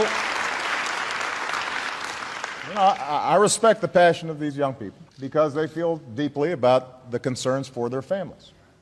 Now, what you need to know when I'm speaking as President of the United States and I come to this community is that if, in fact, I could solve all these problems without passing laws in Congress, then I would do so. But we're also a nation of laws. That's part of our tradition. And so now that's important for some of you guys. Let me read some comments real quick to catch up. Jeffrey said, I woke up, smoked a cigarette, and feel better than when I woke up hoping to speak at an RFK Jr. event. Jocelyn said, I work first episode psychosis with people who have schizophrenia, schizoaffective, and bipolar disorder. We are experts. Keto causes people to burn through meds faster. We do not suggest it. Oh, that's interesting. Sorry I didn't get to that sooner, Jocelyn. That's I didn't know that. Thank you. Robin said, why do we call it deportations when we are putting people in camps? Exactly. Amber said, in 2025, over 460,000 children were reported missing. Thank you. And Burnout Medic says, I'm wondering when the MAGA flag-waving constitutionalists will actually step up. They won't. Trump had to stop a press event because he sharded. It's allegedly true. But going back to this, somebody said earlier in the comments when we were talking about this that Biden was letting in 10,000 people a day. And what Obama said here is correct. I can't pass the legislation by myself. I need legislation. What we do know is that if the legislation written by James Lankford had passed, which was endorsed by Joe Biden, which was passed bipartisanly in the Senate by Republicans and Democrats, and was killed in the House because Donald Trump told Mike Johnson to kill it in the House, that for 6 straight months at least, we would have had 0 border crossings per day. Now, that might sound strange to you. When I say that, as a MAGA Republican, you might go, that's fucking bullshit. That's fucking bullshit. You might even know that in James Lankford's legislation, it said that they were going to have that there were going to be 5,000 people a day led across the border, because that's what the Republicans told you. They said, this is not sustainable. You can't, 5,000 is too many. What you don't know, what they didn't tell you, is that the 5,000 number was a daily rolling average over 7 days. So if for 7 straight days you had 5,000 or more people crossing the border at these, by the way, they were waiting in line crossing the border almost exclusively, it would have shut down the border until that average returned to below 5,000. And if you look at the data from when it would have passed, you would have had at least 6 straight months of 0 people being admitted into this country. At 10,000 a day, add it up. What's that? 10,000 times 30, 300,000 times 6, 1.8 million people? Did I get that right? Somebody do that. Did I get that math right? Yeah, see this, and this is my problem with you. Like, Ray, just lying through your teeth. No, I'm not. I read the bill. You didn't. This is how easy it is for people to manipulate you, Ray. You hear what you want to hear. You discard anything you don't want to hear. Google it. Google it right now. Would James Lankford's bill have shut down border crossings? I can do it with you here.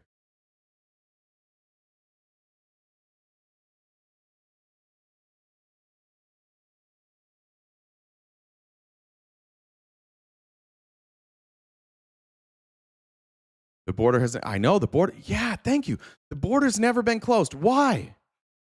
Why wasn't it closed? It's still not closed, by the way. The border is still open. It's never been closed. Here you go. You can look this up yourself. James Lankford's bipartisan border security bill would not have permanently shut down all border crossings, but it would have created a new emergency authority to effectively shut down most migrant entries at the southern border when crossings exceeded certain thresholds. It would give the president emergency powers to block most migrants from entering the U.S. at the southern border if illegal crossings averaged more than 5,000 per day in a week or spiked above 8,500 in a single day. Under that emergency authority, most non-citizens would be turned away or summarily removed, while trade, U.S. citizens, and legal residents would still be allowed to cross. It would not permanently close the border. The emergency power was designed to be temporary and conditional, expiring after 3 years, and required to be lifted once crossings dropped by about 75% from the trigger level. See, but you didn't know that, did you?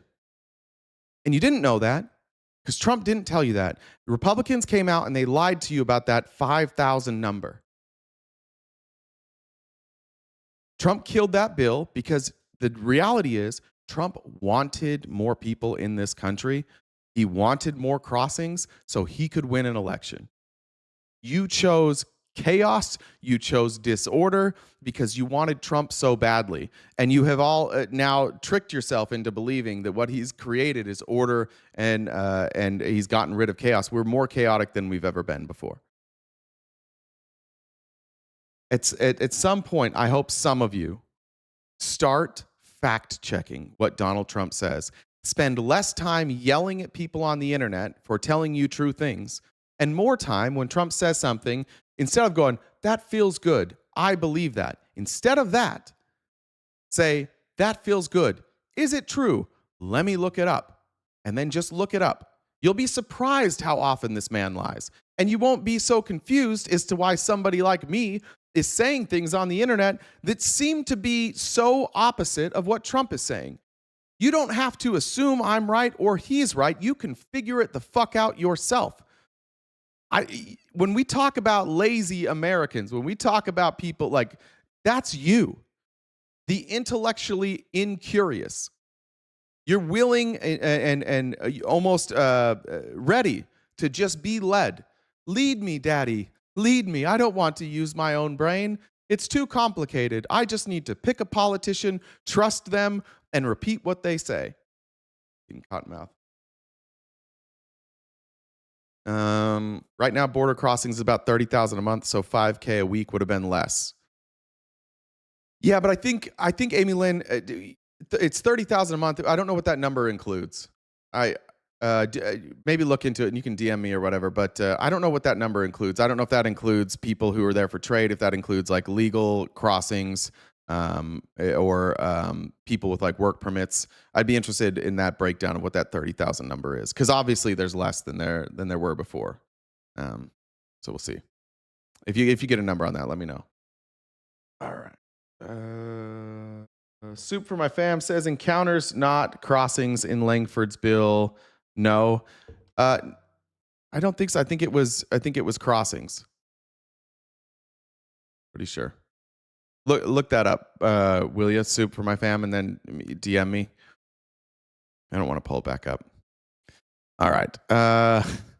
This I loved. Bernie Sanders put out an ad, and he obviously doesn't make his own ad, but to put out his ad, all they didn't even edit a goddamn thing. They just put a little music behind it, and I think one of the worst parts, one of the worst things we've done in this country is taken the most honest, least corrupt politicians and labeled them communists so that nobody can point to them as not being corrupt and that we don't have to listen to their ideas. Because the least corrupt politicians in this country are the ones who aren't doing the bidding of corporations. And so the only way to smear these type of people is to call them communists because they advocate taxing the rich. Bernie Sanders is one of my legitimate heroes in life. This is a man who since I don't know, when did he enter office? I think it was 1834, has been advocating for the working class, has been advocating for making sure that working class Americans have a real shot at the American dream. And he's been called a radical communist his entire life. He's a democratic socialist, which simply means he believes in democracy, and he also believes that the government's job is to take care of its people, which is just outlined in the preamble of the Constitution. I don't know why Republicans are so against that. It's literally what it says in the preamble. That's the goal. That's the stated goal of our government. But here's Bernie Sanders on ice. This guy's just always right. History has borne him out to be one of the most correct politicians ever. He's been on the right side of virtually every single issue since the 1830s. So what ICE has become is not an agency of immigration and customs enforcement. What it has become is Trump's domestic army. And I would hope that my conservative friends, people who year after year get up here and say, we believe in small government, get the government off our backs, let local communities make their own decisions, finally stand up and say that in America, we do not need a domestic army terrorizing communities throughout this country. In the so-called big, beautiful bill, as many will recall, Congress appropriated $75 billion over a 4-year period to go to ICE on top of their previously appropriated $10 billion in funding. So they used to get $10 billion a year for immigrations and custom enforcement, and suddenly, on top of that, they got $75 billion. So instead of funding a domestic army, which breaks the Constitution every day, we should be putting that money to help the people of our country get the health care that they need. Yeah, I love Bernie Sanders. I really love Bernie Sanders. What just a deeply principled human being. What's funny to me is that the attacks on Bernie Sanders from the right are always like, he made money. Isn't that what you're in favor of? How are you criticizing somebody for making money? Or do you think socialists don't make money? Do you think, like, it's a fundamental misunderstanding of what socialism is. This is a man who's been a government employee for most of his life. He's been a senator for, I think, 130 years. If you're a senator for that long, you can afford a house, you can afford a vacation property. That is the American dream. You should be able to afford that. But it's so funny how, like, you bring up Bernie Sanders and you're like, this is a guy who's fought. He doesn't take a dime of corporate money. Every bit of legislation he ever has tried to pass has been for working class people. And they're like, he made money. Well, what the fuck? Isn't that what you're all about? You can't criticize him for making money and then also be a fan of Donald Trump, who's made $1.5 billion at least in his first year as president. And that's how we know that you don't have any real principles. All you want to do is poke holes in other people's principles. For the record, I could give a fuck if a member of Congress has 2 houses. If you're making, what's their salary, like $180,000, something like that? Yeah. You could, if you are careful with your money, which he has been. He's had the same house in Vermont for years, the same vacation home. And if you have a house that you bought 50 years ago, it's going to be worth substantially more than what it's worth. It's going to be worth substantially more now than it was worth back then. And that's what his net worth is. But it's not like this guy's flush with cash. They say things like, oh, he's a millionaire. He is, because of his assets.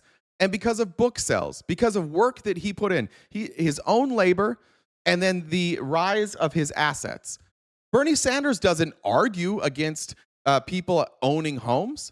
He doesn't argue against somebody owning a second residence. He's for that. So your criticisms of him are so pathetic because, and that's the point, like, you can't find a real smear against him. That's why I love Bernie Sanders. And that's why I think that you guys are full of shit. You don't like him because there's nothing about him that is dirty. You just don't like that he advocates for taxing billionaires, and you guys like sucking their dicks. You want the billionaires to know you're on their side. Maybe they'll trickle some money down to you at some point. Not Parker says, love your content, brother. Keep bringing the facts. I appreciate that, Parker. Thanks for being here. Thanks for your support. All right, moving on. We had a hearing, this might have been 2 days ago now, with Representative Garcia. He will ask. What is her name? Miramar Martinez. You may remember, this is for about a year ago. Miramar Martinez, an American citizen, was shot by ICE agents and now is going through litigation. She appeared before Congress to tell her story. And here is Robert Garcia pointing out the shame. And I don't know, like, sometimes I hate playing clips like this because I know there's just going to be total fuckery in the chat of people who will defend anything and everything. But at the end of the day, American citizens are being harmed, they're being violated, they're being shot, they're being murdered by ICE agents who are paid bounty hunters, and they don't seem to have any ability to discern an American citizen and somebody who's not an American citizen. They are trigger happy. They are quick to be violent. And you'll see here with their text messages behind the scenes that they are disgusting, hateful, racist fucks. The first round, then we'll go back and forth between the House and the Senate. I want to express my appreciation for the tremendous turnout that we have today. We're going to have 4-minute rounds. Because we have so many people and we have limited amounts. Good question. Somebody just said, who creates jobs then? I showed you jobs numbers earlier.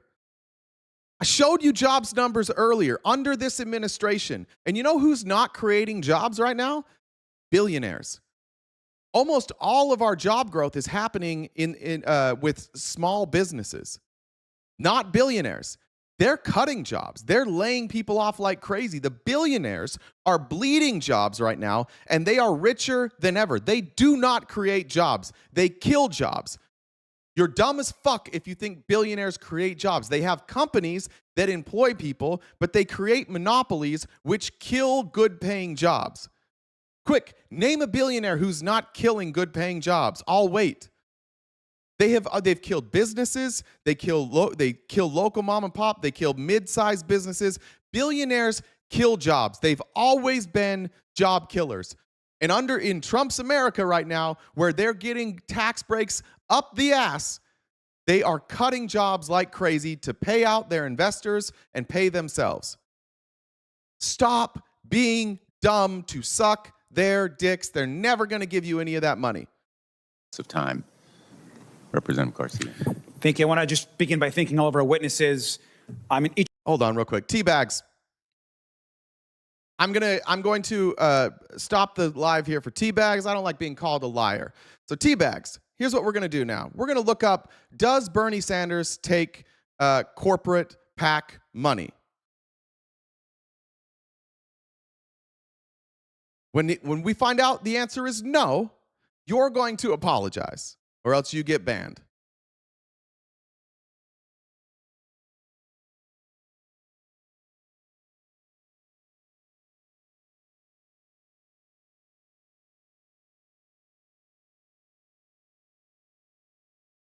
Want to bet he doesn't apologize?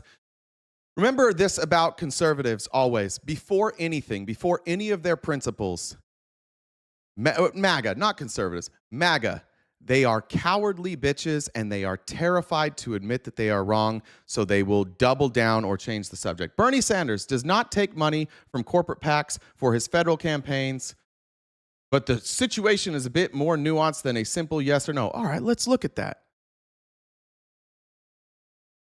Let's look at his let's see. Let's look at his open secrets. Let's look at his donations here. Go to our most recent.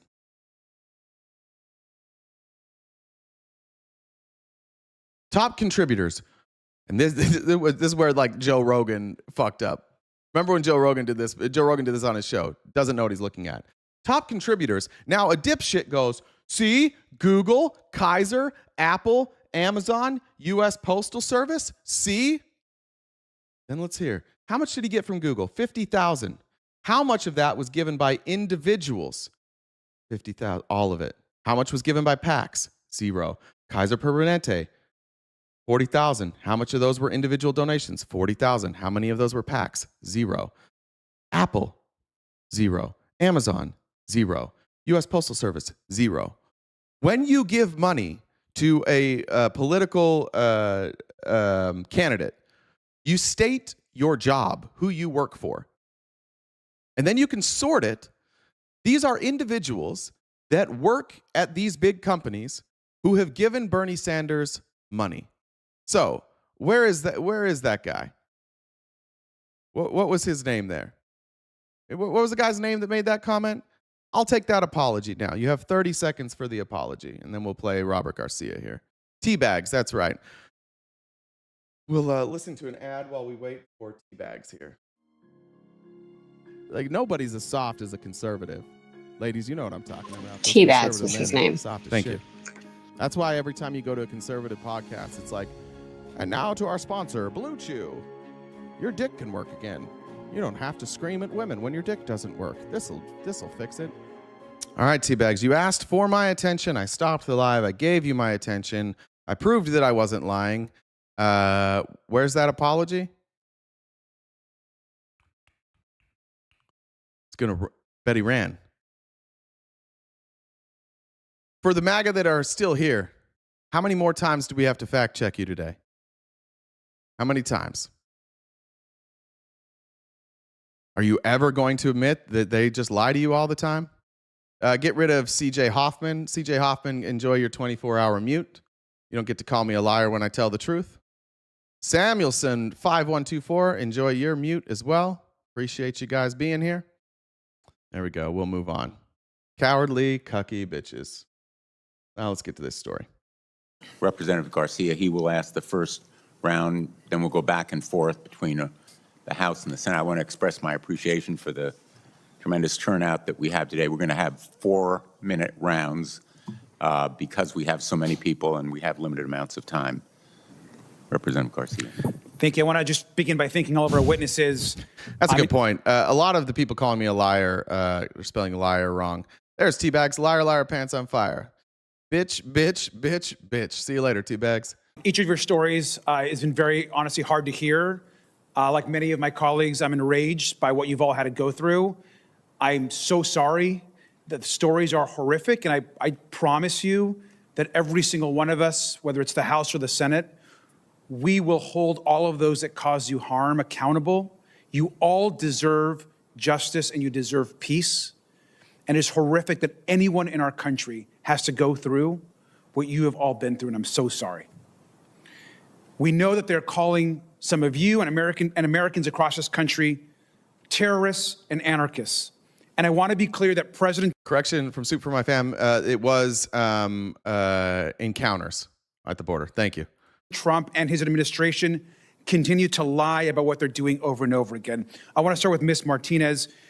You shared a heartbreaking story, and I just want to go over some information on the record again to be very clear.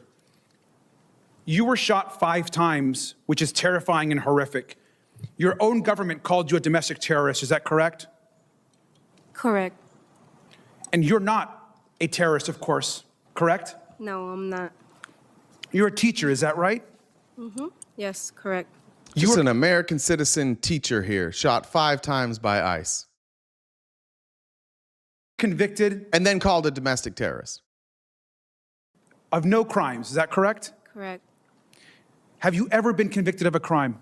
Never. Never been convicted of a crime. But the government kept calling you a domestic terrorist even after all the baseless criminal charges against you were dismissed. Is that correct? Yes, correct. Would you agree that the government is trying to intimidate protesters and to encourage more violence? Yes.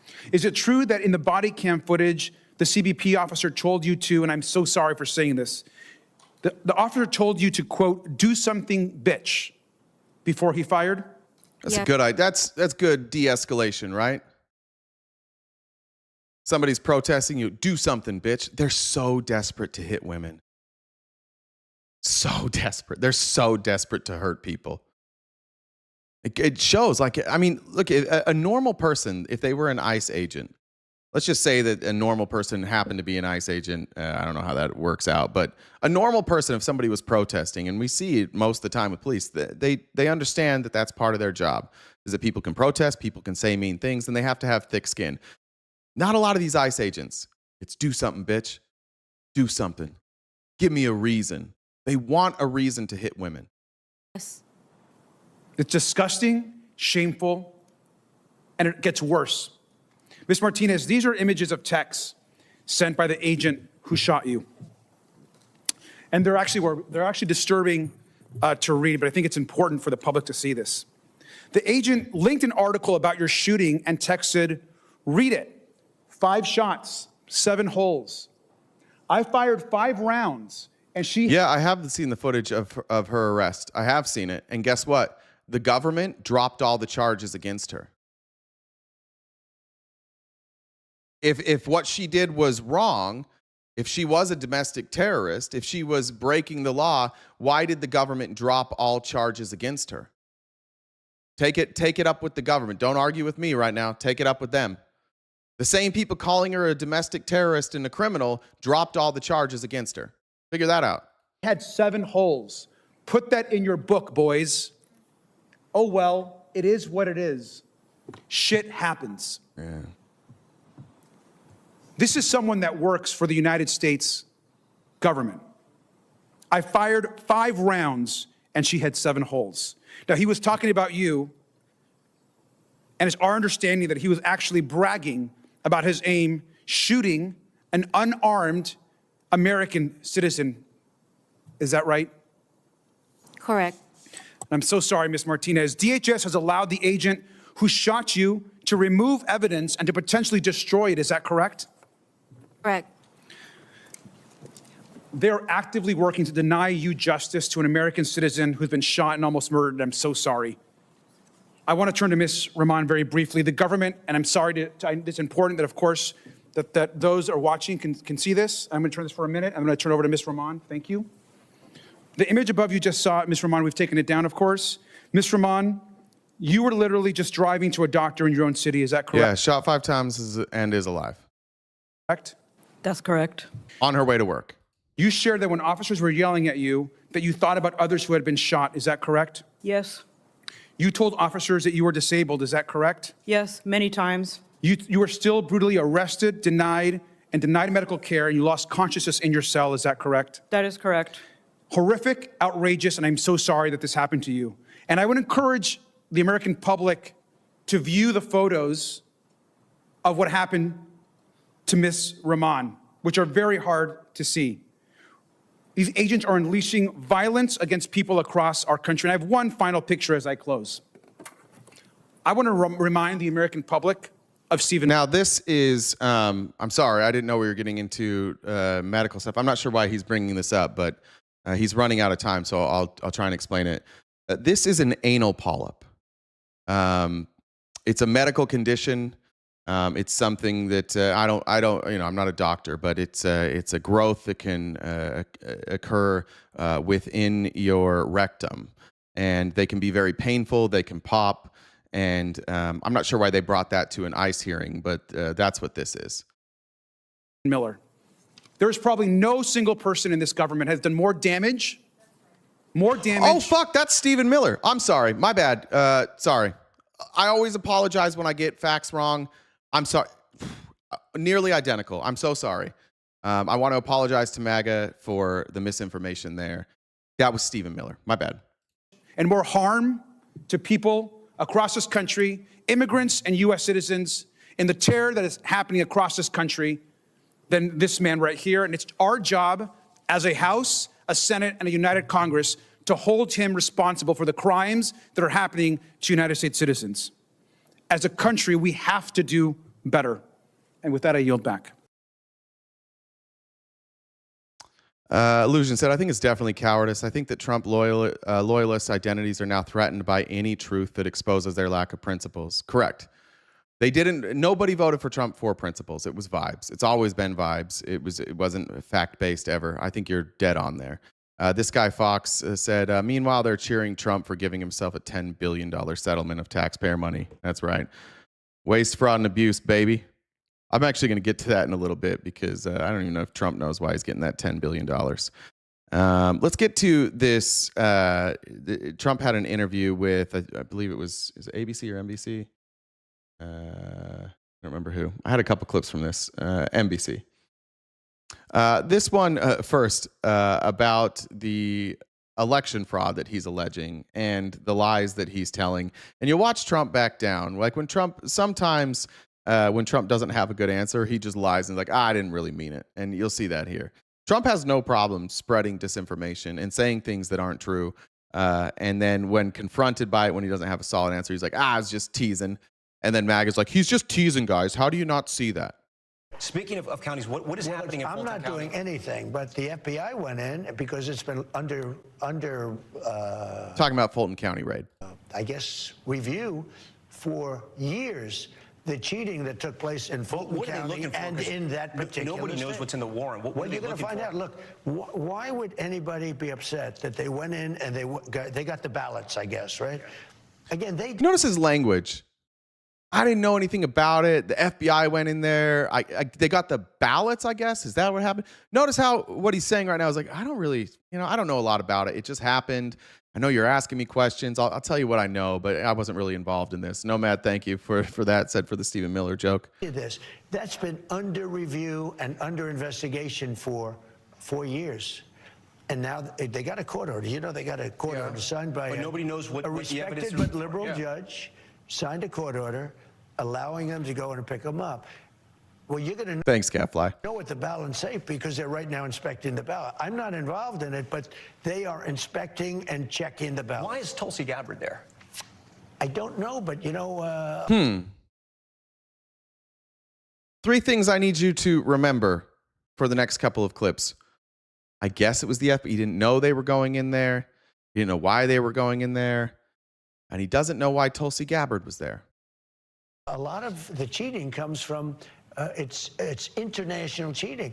You have people, they say, from China trying to. You put this on let me ask you, Social. do you think China tries to influence our election? We know that foreign governments try to influence a lot of things in this country. Interesting you didn't mention Russia there. She's foreign government. But you've tweeted out some theories about Italians and satellites. I mean, do you believe that stuff? No, I didn't cheat. I sometimes will retruth. Yeah. I will retruth. But let me ask you this. Oh, see, he retruths some things and he puts them out there, and then they're like, "Did you mean that?" No, I didn't mean it. By the way, careful for the people saying they're on video cheating in Atlanta. That's what cost Rudy Giuliani all his money. He lost a lawsuit for that, so because there's no evidence of that.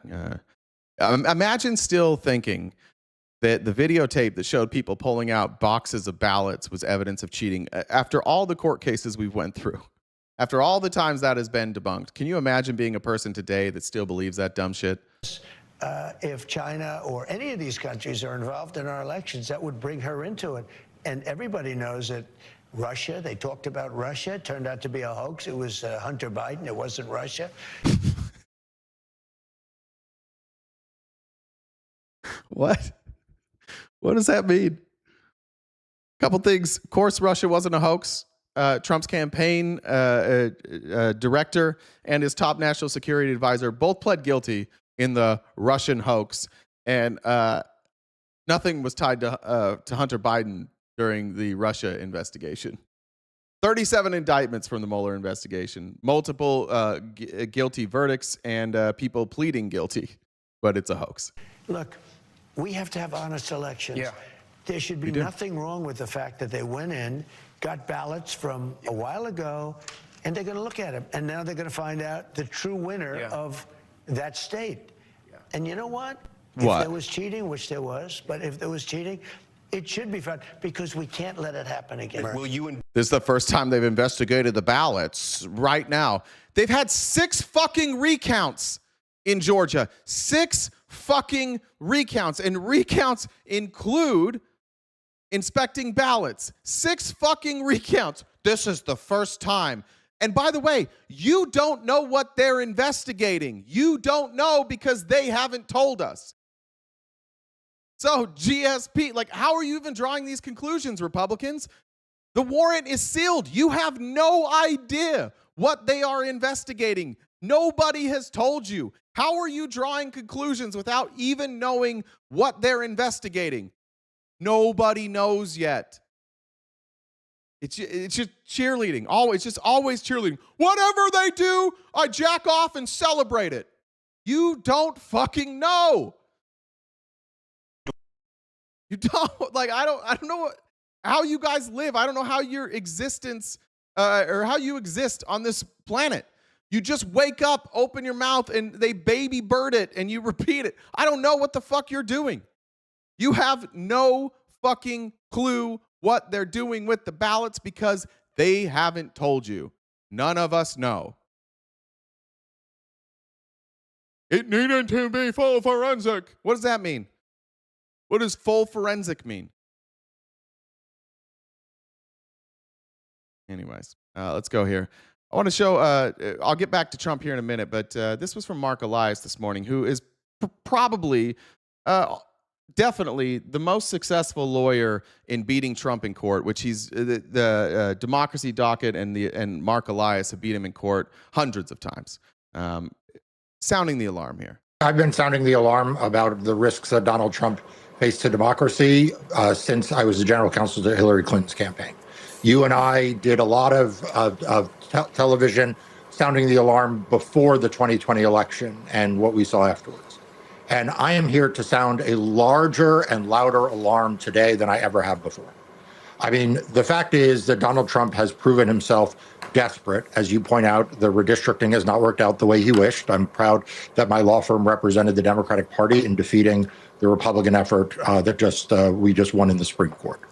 But the fact is that when that didn't work out, he then went to Plan B. And Plan B is what we are seeing. It is political prosecutions. It is the threats of more political prosecutions. It is the dry running of how one seizes ballots. Yes, he's interested in 2020, but he's really interested in setting up the mechanism to be able to seize ballots in 2026. He has found a prosecutor in Missouri, not in Georgia, in Missouri, seizing ballots in Georgia. That prosecutor in Missouri apparently has nationwide jurisdiction, so he has found a willing prosecutor to do these things. Now, look, they secured they secured a warrant, so they have some sort of evidence of what what they think they're supposed to get, and those are very easy to get for the Department of Justice, for the FBI. It's not very difficult to get a warrant here, but we don't know what they're looking for. We can only guess, and we'll see. We've made some educated guesses. Perhaps they're trying to look at the voter rolls. Perhaps they want to manipulate them. Perhaps they want to go in and change them. Perhaps there was widespread fraud, which is silly. Like in all the time that we have, in every audit that we've done, we have not found widespread fraud anywhere. And again, 6 audits in Georgia, no evidence of fraud. But they're just going to keep. They're going to keep feeding their base that this time we're gonna catch them. This time we're gonna catch them. 6 years, 0 for like 100. Not one single time have they caught any fraud. And I see you guys like, we need a full forensic audit. This is, just be honest with yourself. This is you being hopeful. You have decided that the election was stolen. You decided that long ago. And every time they drop a case, you're like, this is going to be the one. And they lose every fucking time. We'll see. But if you have an opinion on this already, if you've decided that this is going to prove something, then I'm left to just think that you're a fan, because you don't know what they're even looking at. You don't know what they're looking for. You have no clue. You've just decided this is going to prove it. Wait and see. Now, back to Donald Trump saying, I didn't know anything about this. I don't know anything about this. This is from Trump this morning at the prayer breakfast. And this is why we're fortunate that we have video everywhere he goes. And Donald Trump is a liar. He's very dumb. And he forgets fucking everything. So he can't keep track of all his lies. Imagine trying to keep track of all the lies. Here he is this morning. Does this sound like he didn't know about what was going on here? National and international intelligence. Tulsi Gabbard, who's doing a great job. Where's Tulsi? She took a lot of heat 2 days ago because she went in at Pam's insistence. She went in and she looked at votes that. Let me explain how this works. Tulsi Gabbard works for the executive branch. In order to send in Tulsi Gabbard, Pam Bondi would be telling the president, hey, I am insisting that Tulsi Gabbard go. Sounds like he knew, huh? Sounds like not only did he know the raid was going to happen, which he said he didn't know, but he communicated with Pam Bondi about it, and Pam Bondi communicated to him that they also wanted the director of national intelligence there. So that interview that he gave on NBC was a total lie, wasn't it? No, the thing is, 4D chess, okay? When he lies, he's not actually lying. It's 4D chess. He's trying to trick the media. Want to be checked out from Georgia. They say, why is she doing it? Right, Pam? Why is she doing it? Because Pam wanted her to do it. And you know why? Because she's smart And they said, well, this has to do, her position has to do, it's really not so, but her position has to do with international. I say, well, the same people that said that, they've been saying Russia, Russia, Russia has been. I dare one of you to explain what the fuck he just said there. What did he just say here? Has to do, it's really not so, but her position has to do with international. I say, well, the same people that said that, they've been saying Russia, Russia, Russia has been screwing. What does that mean? How come we always have to interpret what he says? Those aren't full sentences. Those aren't full thoughts. Those are two incomplete thoughts in an incomplete sentence. I dare you guys to explain what that meant. He has no clue.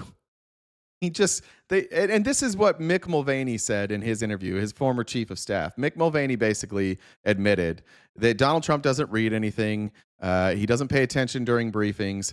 And the way to get his attention is just tell him what he wants to hear.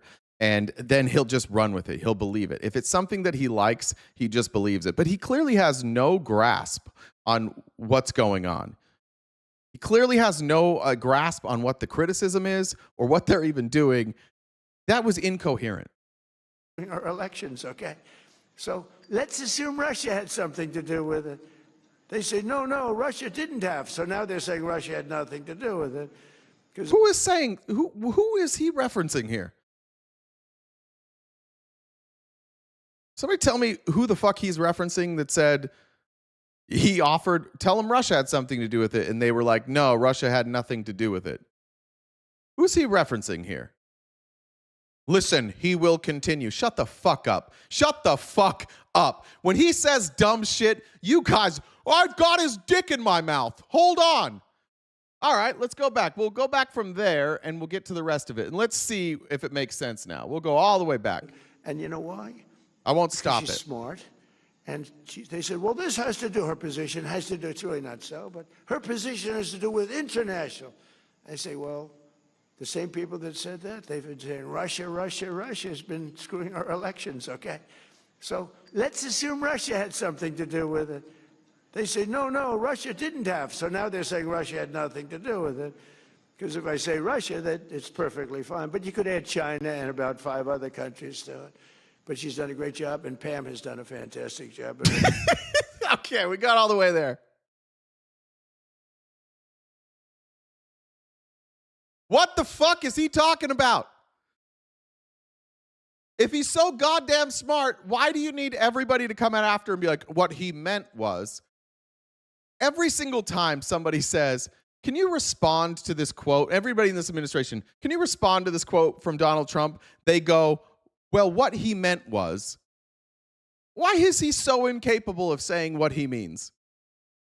Why is it impossible for him to construct a sentence that means something? Why does it require interpretation every goddamn time? I asked you guys, what does he mean? Play the clip. All right, we played the clip. What the fuck did he mean there?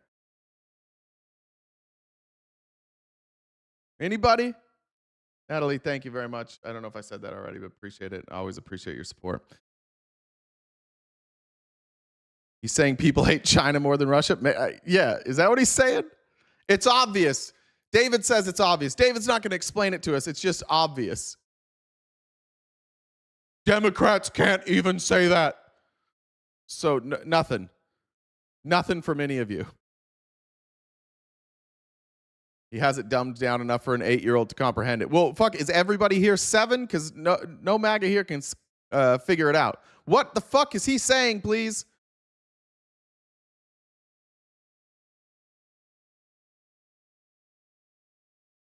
Like I said, it's about the witch hunt from his first election. No, it's not. No, it's not. It's about getting the ballots in Georgia.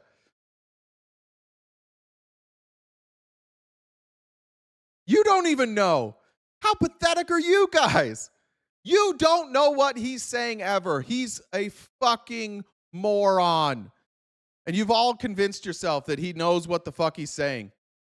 Oh, if I have to explain it to you, you'll never get it. Oh, okay. Should be pretty simple. He spoke for 24 seconds and none of you can tell me what he said. Appreciate it both.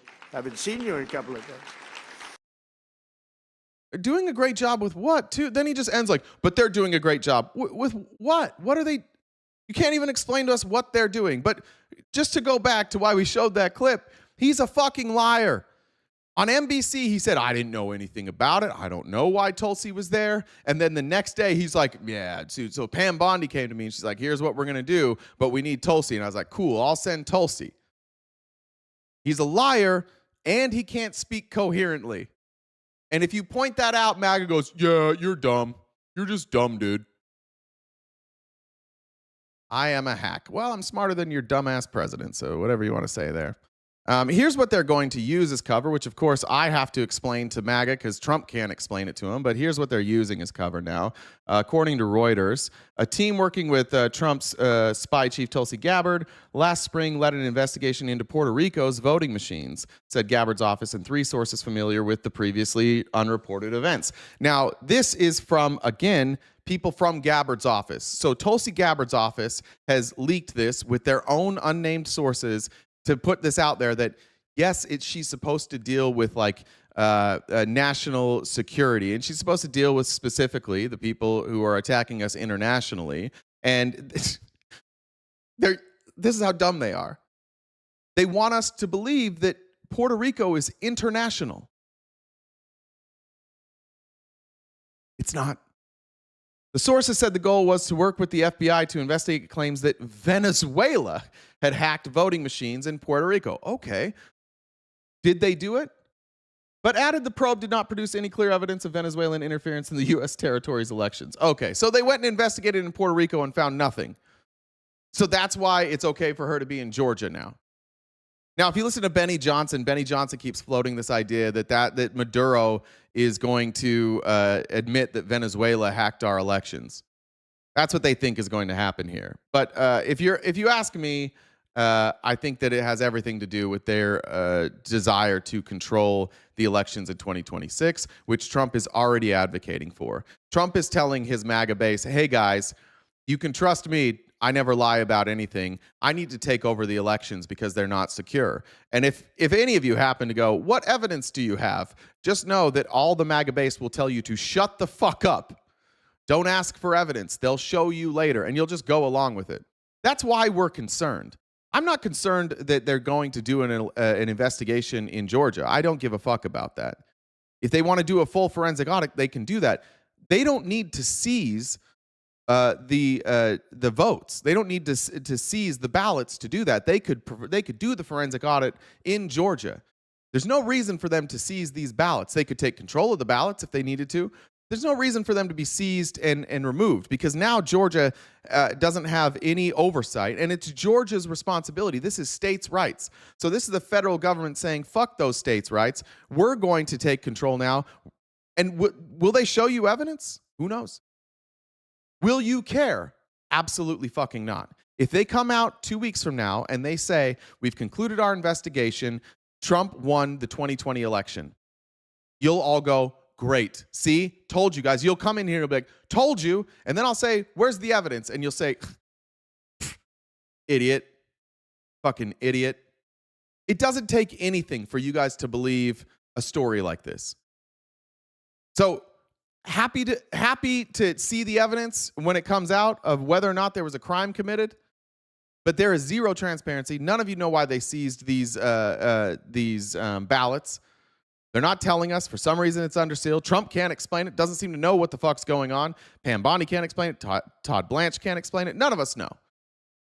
Just allegedly, there's something wrong with the ballots after 6 audits. And here's what they were referencing. Here's what Trump backtracked from, but he retruthed. You can see here. This is Trump retruthing this. This is from the Skiff. Maria Zack testified about the stolen 2020 election operation connected to Obama when he diverted $400 million from the infamous pallets of cash sent to Iran, funneling through the Dubai embassy to operatives in Italy and Merrill Lynch in Geneva, Switzerland. In return, Italian officials at Leonardo SPA used military satellites to help hack U.S. voting machines, flipping votes from Trump to Biden using CIA-developed tools like Hammer and Scorecard.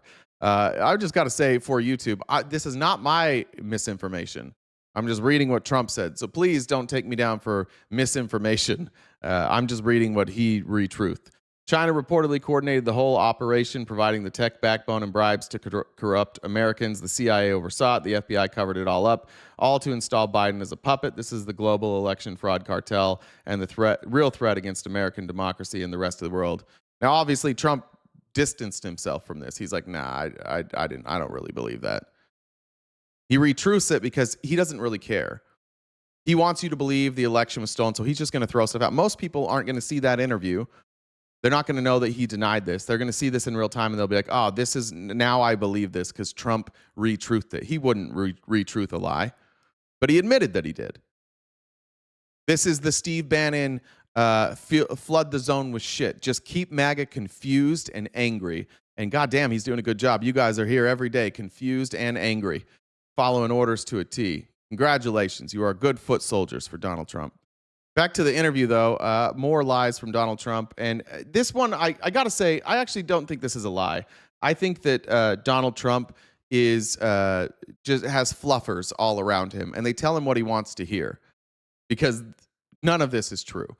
James said, I'm behind, but that Stephen Miller bit was perfect. Thank you very much. Electric Dad said, why is no one in the audience yelling out, what? Fair enough. I don't know. Did I miss any here? Kelly, thank you very much. Kelly said thank you, and thank you back, Kelly. Missing here. Jamar said, sometimes I get schmegma mixed up with Trump. I get how you mixed Miller up with an anal polyp. It's uncanny. It really is uncanny. Lee said, you deserve so much more than I'm able to give. Thank you. I appreciate that, Lee. And that's why we crowdfund, because we're not all wealthy, but I appreciate all you guys chipping in. John said daily ball budget from Johnny Longtrail. Johnny, good to see you, buddy. All right. Again, this. Did you get chains? Who? Chains. Oh no. Remind maggots that they don't like math. They don't like democracy. Neither gives them confirmation bias. Yeah, real answers are a motherfucker. But this, I think, is evidence of Donald Trump not being told reality by the people that work for him. I'm getting very good polls on crime prevention, on law and order, and on the border. I have to. And I'm starting to get great polls on the economy, which I think the is polls on the economy they're not great. They should be great. They should be. So why aren't they? I'm getting great polls. No, you're not. Well, I should be. Oh, okay. We just showed the economic numbers today. Lowest job creation since 2009. Economy is stagnating. The price of goods is going up. We now have like year-over-year data that says that the cost of goods going up is mostly due to tariffs. When Trump took over, the cost of goods were dropping, and ever since tariffs in April, they have skyrocketed the price of goods, both imported goods and domestic goods. So I don't know why he should be getting good marks on the economy, except for he keeps telling you that he brought in $18 trillion in investment, which is made up. That's a made up fucking number. We don't have that money. These are people who've said, yeah, we might invest this amount of money at some point in the United States. We'll pledge $2 billion and we'll invest that at some point. But he doesn't have that money. We don't have that money. And he wants you and the American people to ignore the state of the American economy, to ignore the fact that it's really difficult to pay our bills right now, and instead focus on that hypothetical $18 trillion.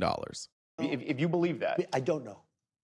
I mean, look, I've got Americans tell us, we hear this. I mean, we're going to get into the economy later, but they tell us they don't feel this. Yeah. Just so you understand. Yeah.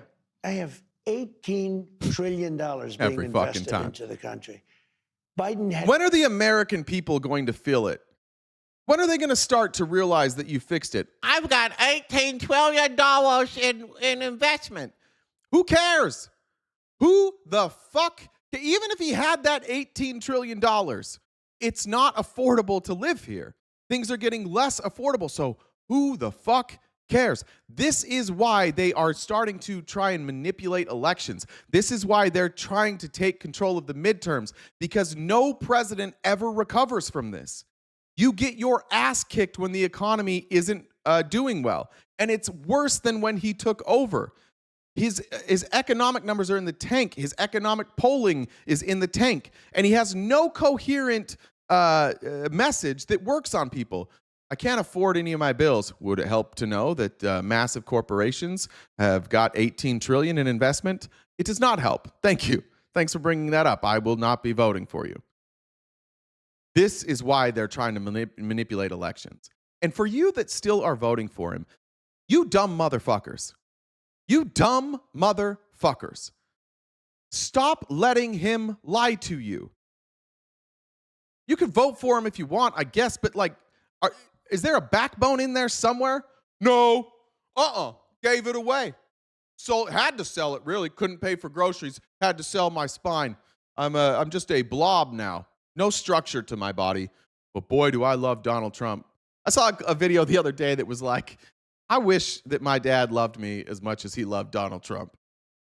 And I think that all of you, if you have spouses or children, I bet they wish you would defend them as ardently as you defend this dumb motherfucker. Just blindly, when they lie to you, you're like, that's right, the lie is true. The lie is actually true. It's 4D chess. It's honestly, for you guys that are here, it's embarrassing for you, for our country. And some of you are here every fucking day. Every fucking day. We correct your same lies every day. We show you evidence every day. We stop the show. We fact check. We're like, see? And you're like, not going to believe it. And you just come back dumber than ever the next day. Less than $1 trillion for 4 years, and the whole country was going to credit. When does America feel it? Do you know that if they won that election? See how he doesn't want to answer that question? When does America feel it? Now he's going to say some more dumb shit. And we won in a landslide. Do you know if they won that election, this country I think it was finished. I'm getting very good. You don't have to believe what I say, but you can fact check what I say. The question is, and that's what I'm talking about here. Like this, you're giving us a real view into how you think. We don't believe you. We believe Trump. Don't believe anybody, you dumb motherfucker. Stop believing people, you absolute moron. Information is easily attainable. The internet is largely free. Google searches don't cost a goddamn thing. Don't trust me. Don't trust him. But every time you guys say that, it's a glimpse into your own psychology. Yeah, well, you don't say stuff that we like, so why would we trust you? Don't. I tell my audience every day, don't fucking trust me. Look it up. But you're so goddamn lazy that you don't look it up. Your life is literally, I choose who I trust and I go with it. Truth be damned. I pick a team and I root for it. Stop being so lazy. Yeah, Google's biased as hell. Yeah, every time I Google something that Trump says, it's like, that's not true. That's how I know. You're telling on yourself again. You're telling on yourself. Google gives you results, and then you can check the results. You can look at the data. When you Google something, click on the fucking link and then get to the data. If you're reading an article and there's no hyperlinks that link to the data they're talking about, pick a different fucking article. This is what, like, you guys tattle on yourself every fucking day. I am incapable of finding right answers, so I just call everything biased that doesn't give me the answer that I want. It's like a magic 8-ball. Will I find my true love today? Not likely. Yeah, fake news. No chance in hell. Yes, most definitely. There it is. Now I got it. That's the real truth. The first two were fake news, but now that I've got my confirmation bias, I will move on. Think about the shit you say and how dumb it makes you look sometimes. Have a little pride in yourself.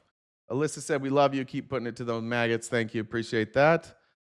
There we go. Got that one. Okay. I want to show, as we talk about the economy and how it is rigged for billionaires, I want to show you Al Green. Scott Bessent was testifying before Congress yesterday. I listened to this entire hearing, and I have a couple of takeaways. One, Scott Bessent is a bitch, and I mean that in the meanest way possible. Scott Bessent doesn't answer questions.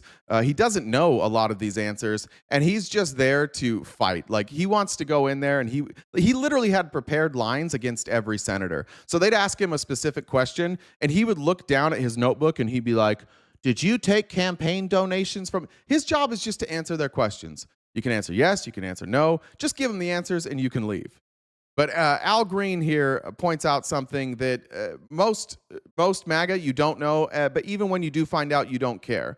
The truth is, in this country, with an administration that is focused on waste, fraud, and abuse, and a bunch of people who love talking about the fraud in Minnesota, love talking about the fraud in California, what you don't know is that there are billions of dollars that we should have collected because of laws broken by massive corporations, banks who take advantage of their customers, cryptocurrency creators who scam the people that buy their cryptocurrencies, people who are funneling money. Like, imagine how we're supposed to figure out your morals.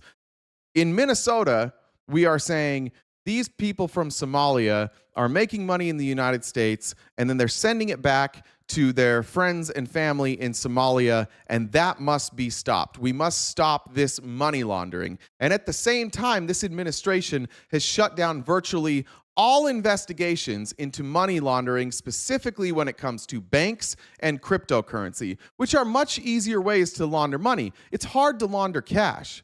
When you're sending cash back to Somalia, like, you're going through customs. But with cryptocurrency, you're not going through customs. So you rely on the government and these organizations that investigate, the SEC, the Consumer Financial Protection Bureau, the FBI, the Department of Justice as a whole. You rely on them to catch these types of scams and money laundering. But because Trump's the crypto president, they have said, we're not investigating this anymore. So hundreds of billions of dollars worth of money laundering and fraud are happening every single day. We have fraud happening and money laundering, and this administration has shut off all investigation into that. And they should have to answer to that, but they don't, because you guys give them a pass for everything that they do. Infamous Jay said, "Hell yeah, tell it like it is." Refreshing. Thank you. I appreciate that. I recognize the gentleman from Texas, Mr. Green, who's the ranking member of our Oversight and Investigation Subcommittee. Mr. Green, you're recognized for 5 minutes. Thank you, Mr. Chairman. Mr. Secretary, I ask that you recall Liberation Day, the day that President Trump announced tariffs. I ask that you... See you tomorrow. You spelled dumbass wrong. Dumb has a B at the end of it. Recall that when he made this announcement, there was a sharp decline in the stock market. In fact, when he made the announcement, the NASDAQ experienced a 6% decline, the S&P 500 a decline of 11%. I ask that you also remember that everybody that's investing is probably just stupid, right? When they announced tariffs and the stock market dropped, that's probably because tariffs were actually going to be good for our economy, right? That's why they stopped investing. Some days later, the president announced that he was going to pause those tariffs. And when he indicated that he would pause the tariffs, the market then moved up. Do you recall these things, Mr. Secretary? I recall them very well, Congressman. Thank you.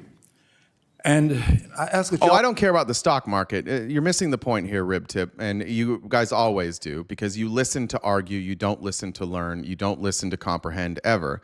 The point of this, and Al Green's going to go over it, is that the president manipulates the stock market.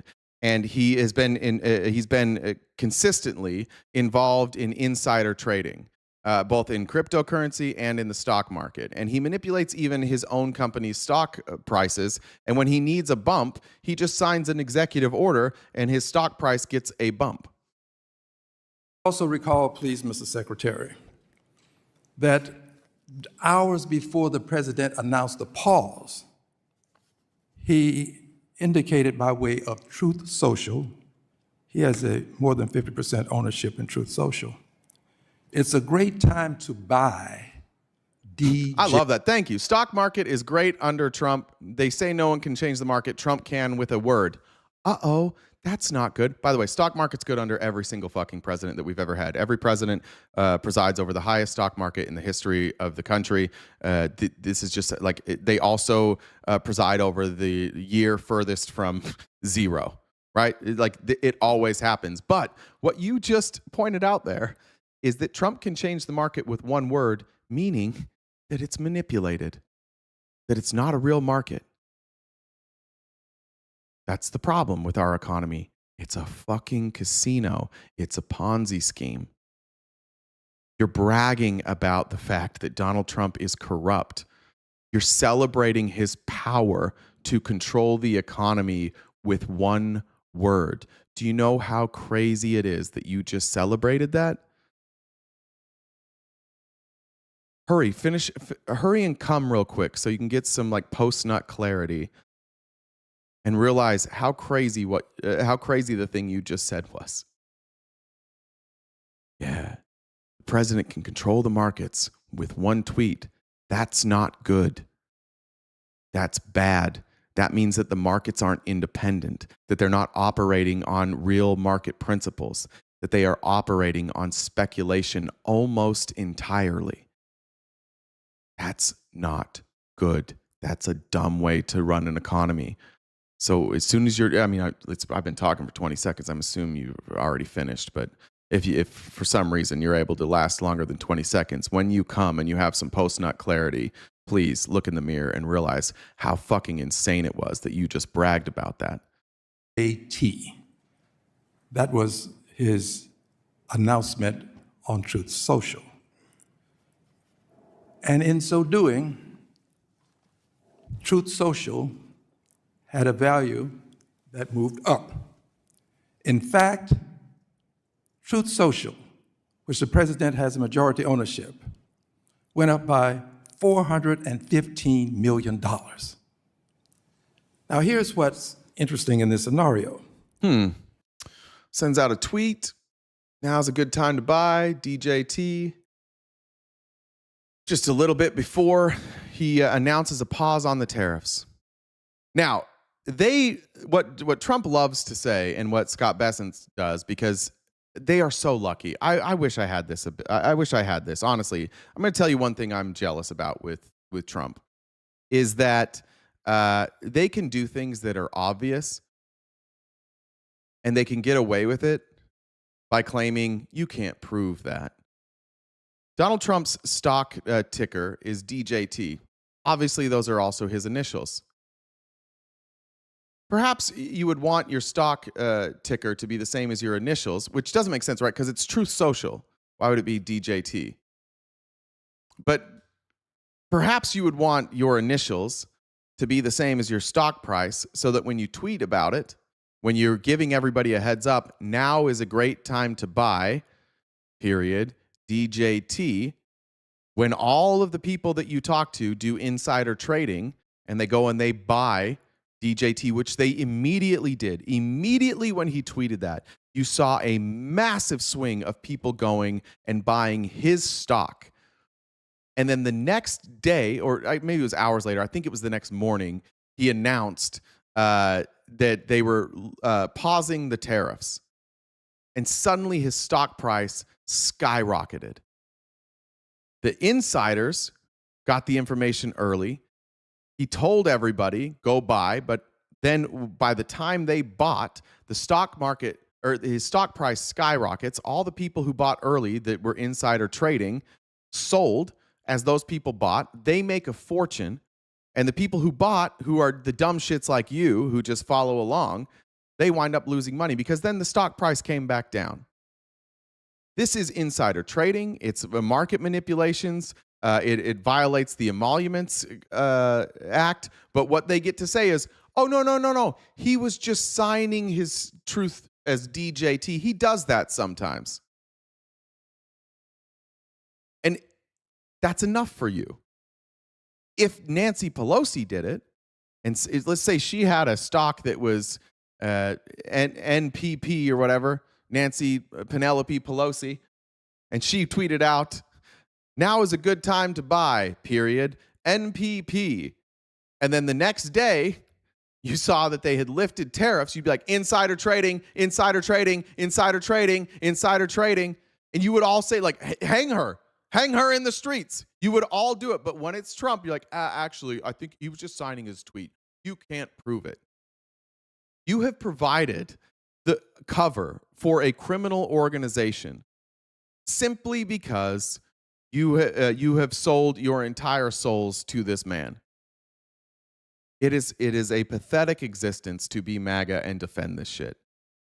You would never defend it if anybody else did it. You only defend it when he does it. And it's allowing him to get filthy fucking rich. And you guys are the ones that are getting fucked. We are all collectively getting fucked while he gets rich. And you celebrate. You're like, yeah, that's right. Take that, libs. You're getting fucked too. We all are. It hurts you too. You're willing to have your own pain and suffering as long as libs also suffer. That is a weird existence that you live. When he made that announcement and said it's a great time to buy DJT, that happens to be the symbol for his stock, DJT. I ask you kindly, and as one professional to another, Mr. Treasury Secretary, do you think that this should be investigated, the president's stock being linked to his Truth Social message? Now think of that question. The question is just simply, should we look into that? Not, should he be thrown in jail? Should he be hung in the streets? Should he be removed as president? The question is simply, should we look into that to find out if he was involved in insider trading? Of course. He's asking a simple question. Should members of the government be transparent? And when there is the appearance of wrongdoing, should we look into it? Every American should say yes to that. Most Americans do. MAGA does, unless it's Trump. And then the answer is no. We should never look into anything he does ever. And that stock having gone up by some $415 million in a single day. And this is a stock that was doing very poorly prior to that, hadn't had a lot of success. Do you think that this should be investigated? No, sir. Kindly explain to me why we would not investigate the president making such an announcement as it relates to his stock and then reaping some $415 million as the potential capital. Well, bro, that's not, I keep seeing this. You said, go ahead, punk, read Pelosi. That's not a fucking question. Stop asking the same question. That doesn't make sense. Pelosi, what am I reading? What do you mean, read Pelosi? Bro, like, your whataboutism, like, you're too stupid to even pull off a whataboutism. No wonder you're a Trump supporter. You can't even write a question that makes any fucking sense. How do I read Pelosi? What is she, Braille? Does she have letters written on her? How would I read Pelosi? All Americans benefited from the rebound in the markets that day. And in fact, the rebound in the market after that was the fastest in market history. Yes, it was. But here's what's interesting about your statement. You did not note, Mr. Secretary, that DJT had probably... Can I speak without swearing? Yes. Will I? Fuck no. The sharpest increase on that day, 415 million, and that the president said buy DJT. Yeah, raise your hand if you benefited from that, right? He says all Americans. These guys, this is what happens when you have a cabinet full of billionaires. They are like, they do stuff for themselves and wealthy people. By the way, not every stock went up.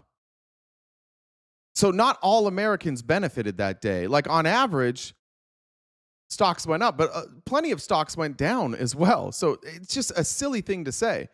One, not everybody's invested in the market. And two, not everybody that's invested in the markets saw an increase that day. Some people didn't see an increase. And that's what happened. I'm unfamiliar with the exact text. Did he say buy DJT? Yes, sir. He said, exact text. Guys, it's getting better. Pelosi, richest government investor. How come? Answer it. Jesus Christ. You guys are fucking illiterate. It's a good time to buy. And have a salutation, DJT. Yes, sir. DJT immediately following, now is a good time to buy. Well, those are his initials, as you said. They are his initials. But it's also, do you agree that those are the symbol, that's the symbol for his stock? I believe it is. Okay. And all right, William, I got you. William says, well, that when people sell stocks, capitalize, their prices go down by principle. No, that's not true. They don't go down by principle. And you said, I don't understand how the stock market works. This is why this is insider trading. Donald Trump tells his friends to go and buy stock at a low price. Then he tweets out, now is the good time to buy DJT. Now, DJT's not just out there. Who do they buy it from? You don't buy DJT from the stock market, you buy it from someone else. So in order for you to buy shares of DJT, people need to be selling shares of DJT, right? So if you buy, let's say that you buy DJT and the stock price is $30 and you have insider information that Trump's about to tweet this and you buy it for $30 and then the next day at noon it's trading at $48 and so you sell it at $48, which is a net profit of $18 per share. Somebody bought that and you made the money. Now when you sold it, did it go down? No, because somebody else was willing to buy it at $48 and it kept going up. And those people that bought it at $48, again, I'm making up these stock prices, but when it cratered just a couple days later and went back to 30, those people all lost money and the people with the insider information made money. Don't tell somebody that they don't understand the stock market when you yourself have no fucking clue how the insider trading and how the stock market works. If you sell stock, it doesn't go down. If somebody buys it, it's just a transfer. It's a silly thing that you're saying. Now, if an investor with a ton of stock suddenly dumps a bunch of stock, what you'll see is if there was I can't remember who was running it. Is it what's his face? Nunes, I think Nunes was the CEO. Let's say Nunes dumps a bunch of stock. He puts a bunch of his stock up for sale. Then you'll see a bunch of other people who are holding DJT stock going, uh-oh, there must be a problem. So then they panic and they sell theirs. And then the offers coming in get lower and lower because now people are buying the dip. But selling stock doesn't make it go down. It can cause a ripple effect that makes people also sell, but that's not what happened here. The people that held the stock that bought it at 30 sold it at 48 to dummies who thought, oh, this is to the moon. It's going to keep going. Trump said this is a good time to buy, and that was 4 hours ago, so it must still be a good time to buy. And they took the loss. And Trump did this with 2 different cryptocurrencies where he ran his pump and dump. He's manipulated his own stock price multiple times. So what he's doing is he and his friends are making a fortune off of you. And the reason they're making money off of you is because you are dumb motherfuckers and you don't see through it. When Donald Trump pumps his own stock, it's not for you, it's for him and his friends who own stock, who want to unload their shares and make money. You lose every time. He does it to you. None of us on the left bought the fucking stock. Nobody over here was like, oh, we better buy the stock. It's you. He hurts you guys. And then you're like, yeah, brilliant businessman. This guy doesn't get the stock market. You believe that such a thing done openly and notoriously should not be investigated? Is that what you're telling the American people? Sir, I believe that anything that is widely disseminated is widely disseminated and available to everyone. Well, that's not an answer. Should he be investigated? Imagine, that's the defense. You can't investigate him for fraud because he tweeted about it.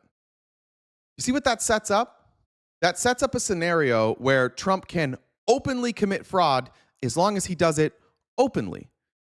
If your defense is, I showed everybody I was doing it, it can't be fraud. Well, why do you think nobody's investigating him? Because who would investigate him? His own administration, full of loyalists? They're literally, their defense that they're telling you publicly is, yeah, but we are honest about the fraud that we're doing. We do it out in the open. So now if you're honest about a crime, like, it's fine. If I tell you, like, hey, I'm going to steal your car, And then I steal your car and you go to the police and the police show up and they're like, hey, is that his car? Yeah, that's his car. That's a crime. You stole his car. No, I told him I was going to do it. Oh, fuck. Never mind then. Sorry, bro. You're shit out of luck. He told you he was going to steal it. That's legitimately how dumb this is. And that's how corrupt this administration is their defense for their crimes is we do them in the open. Well, it was available to everyone, but what he said related to his stock could relate to something else, but to his stock. And here's the point, Secretary. Here's the point. Have I ever praised Trump for anything he accomplished? I've never praised a politician in my life because I'm not a fucking cuck to politicians. You used the word praise for a politician, you cultist dumb motherfuckers. Stop it. Stop being so goddamn weird. Why are you all so fucking weird? Who praises politicians? What are we doing here? Do you ever give him praise? Have you ever prayed to Donald Trump? Do you have a single photo of him on your refrigerator? Have you laminated your pictures of him so that when you come, it doesn't ruin the pictures? No, I don't praise politicians. Jesus Christ, that is a crazy, strange, culty thing to say. Don't praise politicians. They're supposed to do what you want them to do, and when they don't do it, you should criticize them. They're grown-ass adults. They don't need your praise. But yes, have I agreed with some of the things that Trump has done? I have. And when I agree with the things that Trump says, I say, I agree with that. That's a good move. Don't be fucking weird. Stop being fucking weird.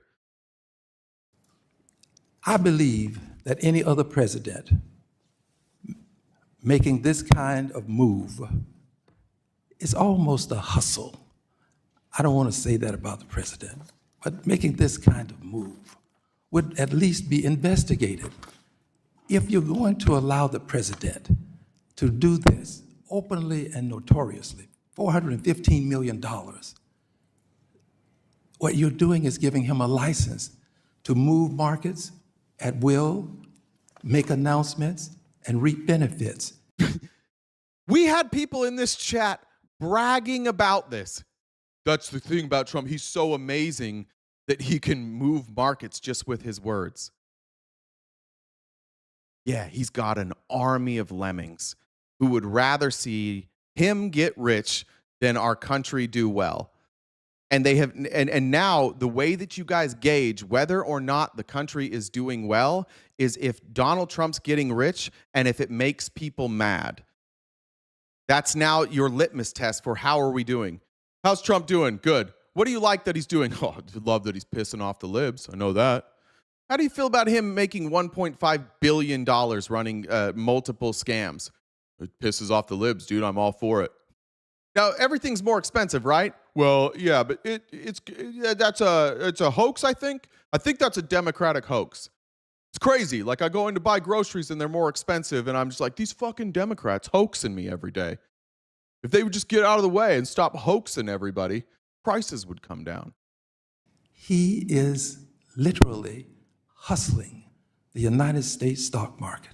I yield back. Gentleman's time is yield back. It's so transparent. It's so obvious what he's doing. Read a couple comments here. I think Infamous said, hell yeah, tell it like it is. Refreshing. Thanks. Joel said, wish I could afford more. Joel, I appreciate it. I know a lot of you guys we're also, everybody in this country struggling. And for some of you, I know that the smallest gift is money that you could use somewhere else. So I appreciate it. This guy Fox says, hope the crypto bros sold before the crash. Yeah, crypto's down 40%. The crypto president is crashing crypto. Imagine that. All right. Back to that interview with Trump. And how time do we have? I'll go till probably 1:30 today, my time. So about an hour. I want to get to a couple more things, but I want to get back to this. This is more corruption. Blatant, obvious, no defense corruption. Essentially, the lawsuit's been won. I guess I won a lot of money. How would this work, though, Scott? Yeah. I guess the lawsuit has been won. No, it hasn't. You're settling your own lawsuit. You're suing the government and saying, I mean, just imagine how fucking insane this is, that there is no oversight, that there is no wall up here. that the president can sue the government and then decide that he won. And instead of going to court, we're bypassing the courts now, and the government is going to settle with him. This is what we have. This is the scenario that we've laid out that presidents can do now. As long as you get in and you have control of the House and the Senate and you install loyalists, when you become president, you can sue your own government for $10 billion and then pay yourself that $10 billion. That's $10 billion of taxpayer money going directly to him. I don't care if he gives it to charity. I don't care what he does with that money. That's $10 billion out of our budget that he just decided to give to himself. No walls up there.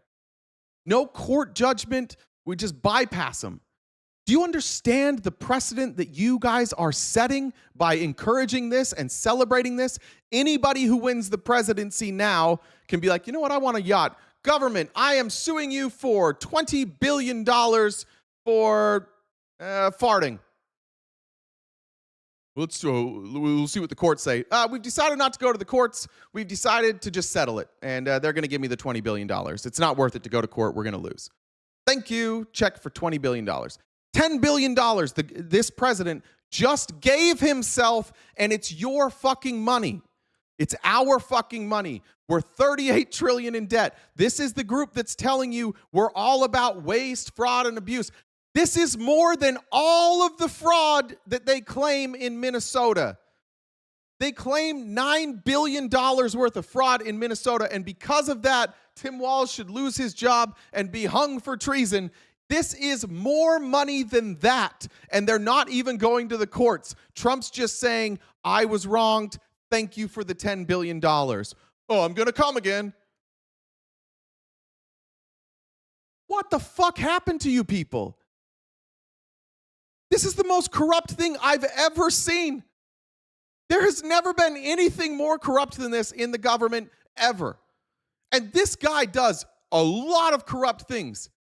This is the most corrupt thing I've ever heard of. $10 billion. And to make matters worse, he doesn't even, when I tell you this, he doesn't even fucking know why he's giving himself this money. Watch. He doesn't even know. He's writing a check to himself and he doesn't fucking know why. Scott Bessent's the head of the IRS. Pam Bondi's the head of the Justice Department. They're going to defend the IRS against you. You're their boss. Well, there's never been anything like it, in all fairness. So are you going to tell them to pay you? Don't forget, I sued as a private citizen because I sued between terms. I won 3 times. Tell them to pay you? I won 3 times, but I didn't. He has won 0 times. He has settled his own cases since he's been president. Didn't assume, unfortunately for this country, I didn't assume office a second time. But here's the story. I sued because they broke into Mar-a-Lago. That was before I became president. This lawsuit is because somebody at the IRS leaked his fucking tax returns. And he is telling you on national television that he's getting $10 billion because the FBI raided Mar-a-Lago. He doesn't even fucking know why he's getting $10 billion. He doesn't fucking know. I'm losing my mind here with you idiots. Are we out of our fucking minds collectively? He doesn't even know. This is about his tax returns being leaked and he doesn't fucking know. Jesus Christ, you guys are dumb. This is the worst one. It's the worst one ever for him. This is the most transparently awful, stupid thing I've ever fucking seen. It is corrupt to its core, and he can't even tell you why he's getting $10 billion. I don't care. I'm still going to come. Pull your heads out of his assholes. Asshole. Not plural. Maybe 2. He might have multiple. There's a story about a steak. There could be multiple assholes. Honest to God, what the fuck is... I'm going to read the comments for a minute because I got to see. MAGA, what the fuck? Explain it to me. Explain to me why is it's acceptable for the president to write himself a $10 billion check and he doesn't even know why. Please.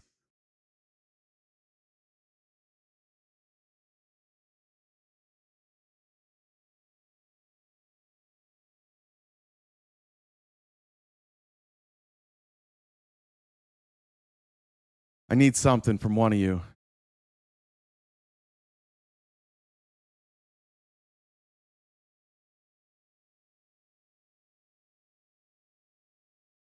Oh, you guys all went silent. Oh, I'm crying again? Yeah, dude. Like, yeah. Yeah, I'm very upset that we've just ended democracy. I'm very upset about that.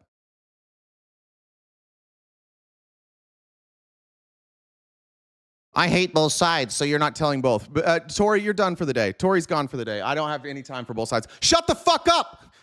This is the only person ever to fucking do this in the history of our country.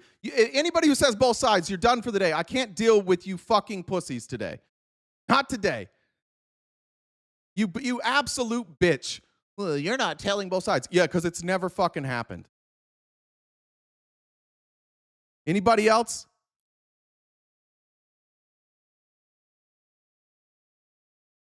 Can I play the clip again? Certainly. Go back.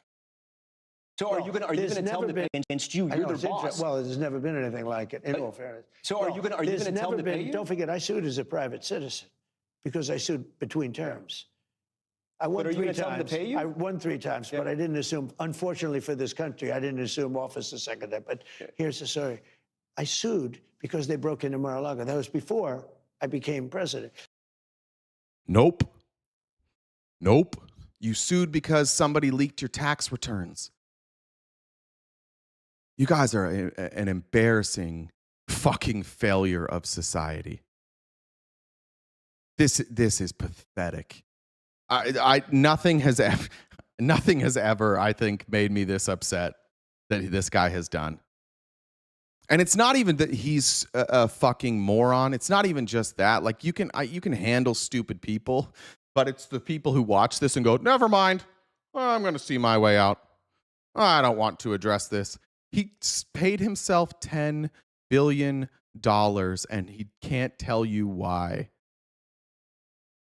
Well, play the rest of it, you donkey. Okay, who said that? Tommy Salami. Tommy Salami, I'm going to play the rest of it. Mods, will you keep that name in mind? I'm going to play the rest of it. And if Trump doesn't correct why he's getting this money, Tommy Salami is going to apologize or Tommy Salami's got to go. And it turned out that the suit is a very strong suit. You're going to tell them to pay you, though? Because you're the boss. Well, what I would do, tell them to pay me, but I'll give 100% of the money to charity. I don't want any of that money. You take it out of the system. A couple more questions here. No, I'm putting it back into the system. Yeah. If I give money to American Cancer Society, I will give 100% of the money away to charity. I don't want any of it. $30 trillion debt, and we're going to take $10 billion out of the system? Well, I mean, you give it away anyway. They give away a lot of money. Your endorsement I'll tell you what, yeah. Speaking about that, Minnesota and these other states, we have massive investigations going into fraud. Yeah. Do you know if we captured 50% of the fraud of this country? Dude, you're not making an argument. You're talking about nothing. No, I'm talking about your president writing himself a $10 billion check. And the reason that he gave you is not the reason why he's writing himself a $10 billion check. He doesn't even fucking know. And you're mad at me. All right, where's old dipshit? What was his name again? Where's that fucking guy? Now we're on to Minnesota fraud. So did he correct it?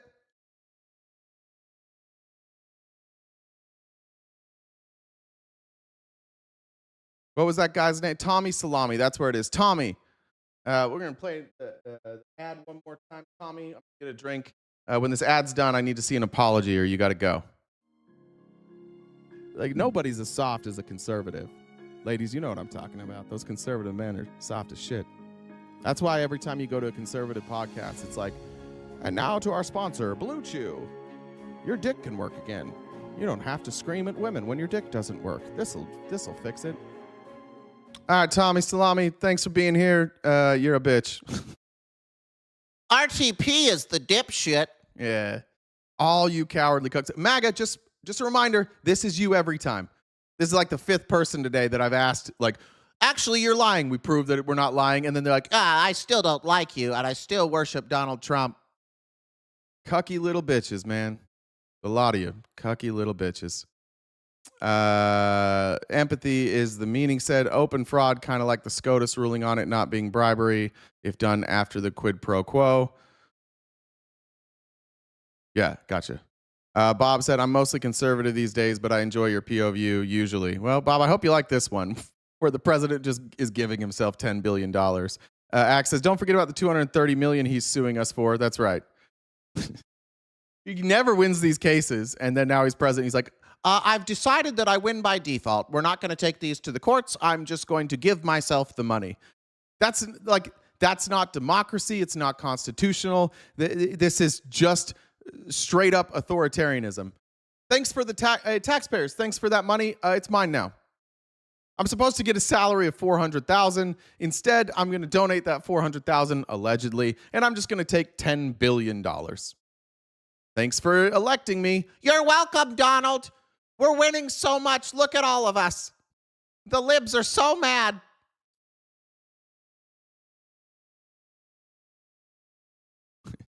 He can't just give himself $10 billion. Excuse me, that's what he's doing. Are you unaware of how this is going? He has a court case. And instead of taking it in front of the courts and having it decided in court, he is choosing to settle it because he runs the Justice Department. So the Justice Department can choose not to prosecute or not to defend the case and settle it out of court and write him a fucking check for $10 billion. Crazy, right? And he can't even tell you why. I don't remember why. Well, I just know I'm getting $10 billion. That's all I know. Bob S. Said the libs are pretty mad. That's true. We are pretty mad. I don't know how you couldn't be mad at this, honestly. If anybody else, if any Democrat did this, honest to God, you would be calling them a traitor. You would be calling for them to be lynched. You have called for Joe Biden to be lynched for his son getting money from foreign countries. Trump gets way more money from foreign countries, not a peep. And now he's just writing himself checks. And that's fine. It's fine, as long as it makes them mad. He's suing the U.S. taxpayer, not the government. That's our money. Exactly.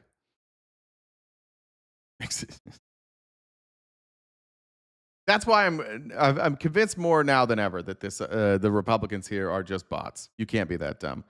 Damien, thank you for joining the $2 train. Becky said for all you do and sunscreen. Thank you. Laura said for watching the news. I don't want to. Yeah, you got it. Happy to do it. Okay. I want to show this too. The government caught in a lie again. Not that it'll matter, but this is Sean Casten catching Scott Bessent in a lie and Marco Rubio in a lie here. Since the U.S. captured President Maduro, the Trump administration has been selling Venezuelan oil. Secretary Wright has said that's going to continue indefinitely. The president's January 9th executive order said that those funds are the sovereign property of Venezuela, but has directed you, the Treasury Secretary, to hold those assets in custody to facilitate disbursements transfers as directed by the Secretary of State. As I've gone through the 91 specific trusts that you have the statutory authority to oversee, none of those have any relationship to Venezuelan oil. So can you help us understand under what statutory authority, or what statutory authority is Treasury relying on to exercise the discretionary control over natural resources and sovereign assets of another country? Treasury has no control over the... I'm just asking about what statutory authority you're relying on. Again, we are operating under an agreement between state and energy that we are not involved. No, but the executive order said that the Treasury Secretary is holding those assets in custody. That's a specific language there, and is facilitating disbursements. Under what authority are you acting? This should be the most simple answer. Everybody in the executive branch, when they do an action like this, there are statutes, there are laws that give them the authority to do what they're doing. So I need to stop this for MAGA, just so you know. He's asking which part of our law gives them the authority to do this. As Secretary of the Treasury, you should know that. And if you don't know that, you should say, let me find out. But even saying, let me find out, you shouldn't do things without knowing if you have the authority to do them? This is a good question. I will get back to you with the exact authority, but it is under agreement with state. Let me just clarify, because my concern is that the executive order cites IEPA. Oh, so there is an answer. He should have known, and Mr. Caston does know. IEPA is the claim. IEPA specifically says that you have to be engaged in hostilities with a country. Beavis said, if the judge allows the settlement, it means it's okay with the courts. The judge isn't involved. The judge isn't involved. They're settling out of court. The judge isn't involved. Jesus Christ. For IEPA to trigger that claim. Secretary Rubio said that we are not at war with Venezuela. I would agree. I'm glad we're not at war. So unless you disagree with Secretary Rubio, I'm unclear under what legal authority the United States has to control or disperse those assets. Well, I would believe that the IEPA authority would act for a period of time for a not unless he literally just explained why IEPA doesn't work. And then he's like, I think it's IEPA. That's not for a transition. Well, look, that's not true, but please provide in writing what you're doing there, because I want to get to why I think that's material. Last week, Secretary Rubio also said that the $200 million in proceeds was sitting in a Qatari bank that was owned by Venezuela. He went on to say the Treasury has a written agreement with Venezuela's interim government to review the monthly budget request for payments from that account. I come back to where the authority comes. What statutory authority are you using to exercise? Mr. Caston should know the answer to his question. Agreed, but so should the Treasury Secretary. Custody indirectly through a third country and direct the release of funds from those offshore accounts? The IEPA. This is the third time. We've already explained you don't have the statutory authority under IEPA. And he just keeps saying it. He's so fucking smug. And that's the thing that's got to be great working in the Trump administration. You know that laws don't fucking apply. It just does. You're going to do whatever you want, because who's going to investigate you? The DOJ? What's Congress going to do? They're going to impeach you? No, they're going to do whatever you tell them to do. The smugness of Scott Bessent, who, might I remind you, learned everything he knows, and all of his success came by being George Soros's right-hand man. This is somebody who is corrupt, just like Soros in the way that they made their money. This is somebody who has made a fortune off of fucking like the middle class.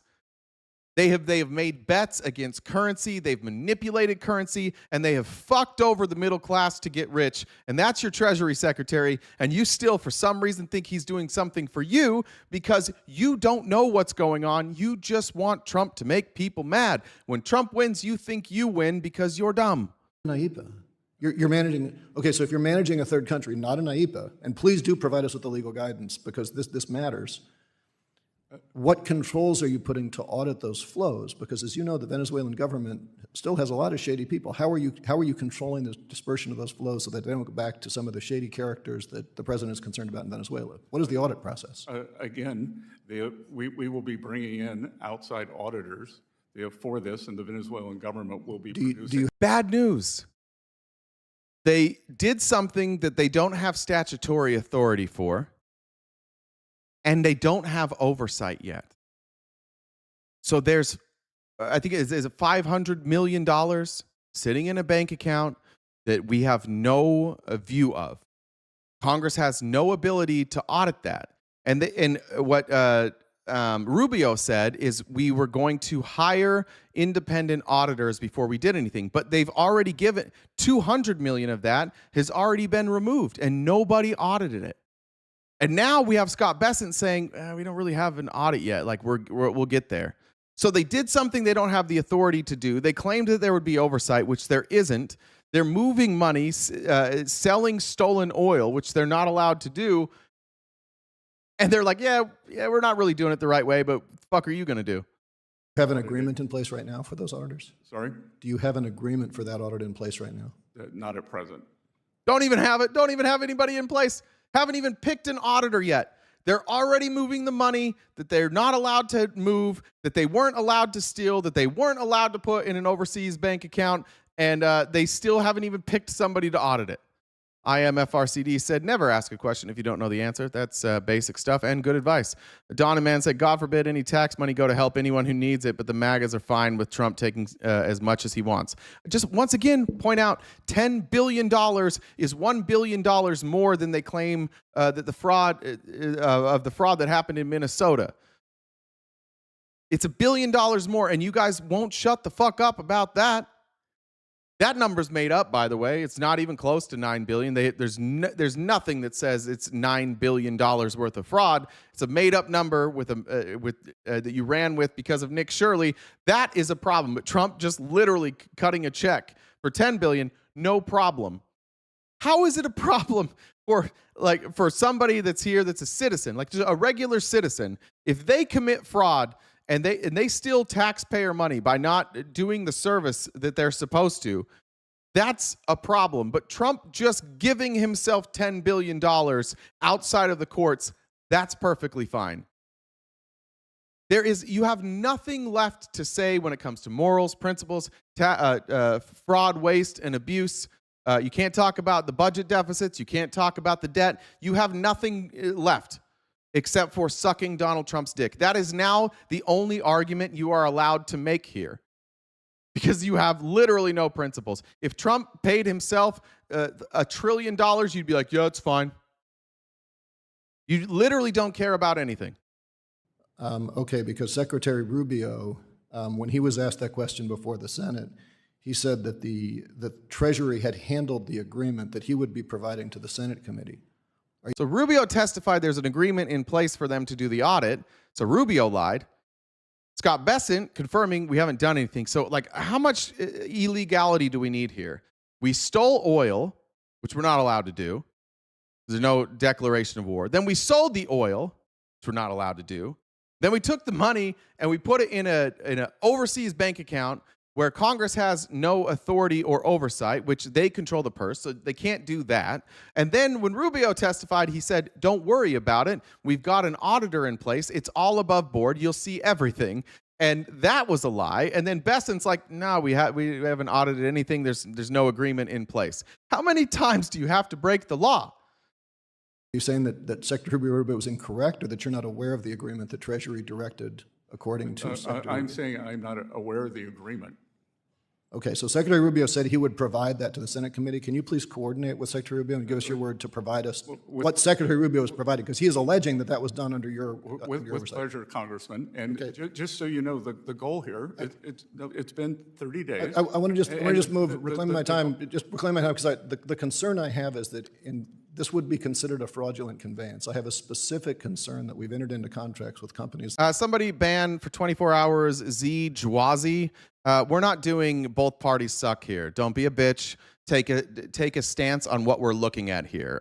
We now have a rule here. One warning, you can let anybody know, but anybody who says both parties suck or anything similar to that for the rest of the day, 24 hours. I'm tired of you. Don't be cowards. We don't want. I'll lose viewers. That's fine. I would rather have less viewers and not a bunch of cowards like Vitol, who have pled guilty to bribery and all sorts of nefarious actors. If I was a company buying stolen goods and we didn't have statutory authority, I'm going to have a lot of creditors coming after me. Yeah. Now we got a bunch of people, other countries that are going to sue us. No, not anybody who disagrees with me, just cowards. If you are watching something that one party is doing and you won't say that's bad and you say both parties suck, then you're just a coward. And sometimes I get irritated and I ban people, and that's the beauty of hosting your own stream. It's not a democratic process. I do what I want. Alyssa, thank you very much. Pink, thanks for joining the Dollar Train. I think I got those. I'm going to cover one more story, then we'll get out of here. It'll take a little while. But if you guys could help us knock out the remaining balance of that gift goal, that would be greatly appreciated. That's what we rely on to keep the bills paid around here. And then just a reminder, what really helps us project into the future is paid memberships. So if you can, consider becoming a paid member either on TikTok, YouTube, or actually it's just Twitch and YouTube here today. And what that gives you access to is members-only events. This coming Monday, we'll be watching 2 more episodes of Hitler and the Nazis. And I'm also going to start doing members-only events in the evenings Not necessarily on a specific day, but we will watch congressional hearings together, and the chat will not be filled with MAGA unless they subscribe. So it'll be a members-only event. It'll be a little more interactive, and we'll do that once or twice a month as well. So we have different levels of membership on both Twitch and YouTube. On Twitch, if you have a paid membership, you also don't have to watch any ads. Twitch puts up ads on our videos, which sucks because they also don't pay us for any ads. We literally get $0 for the ads they play. But if you're a paid subscriber, then you can get this ad free. And if you have an Amazon Prime membership, you get a free subscription by having that. So you can go onto Twitch, you can use your Amazon Prime membership, and you get a free subscription. It costs you nothing. You can force Jeff Bezos to pay me to talk about how the billionaires suck. So there we go.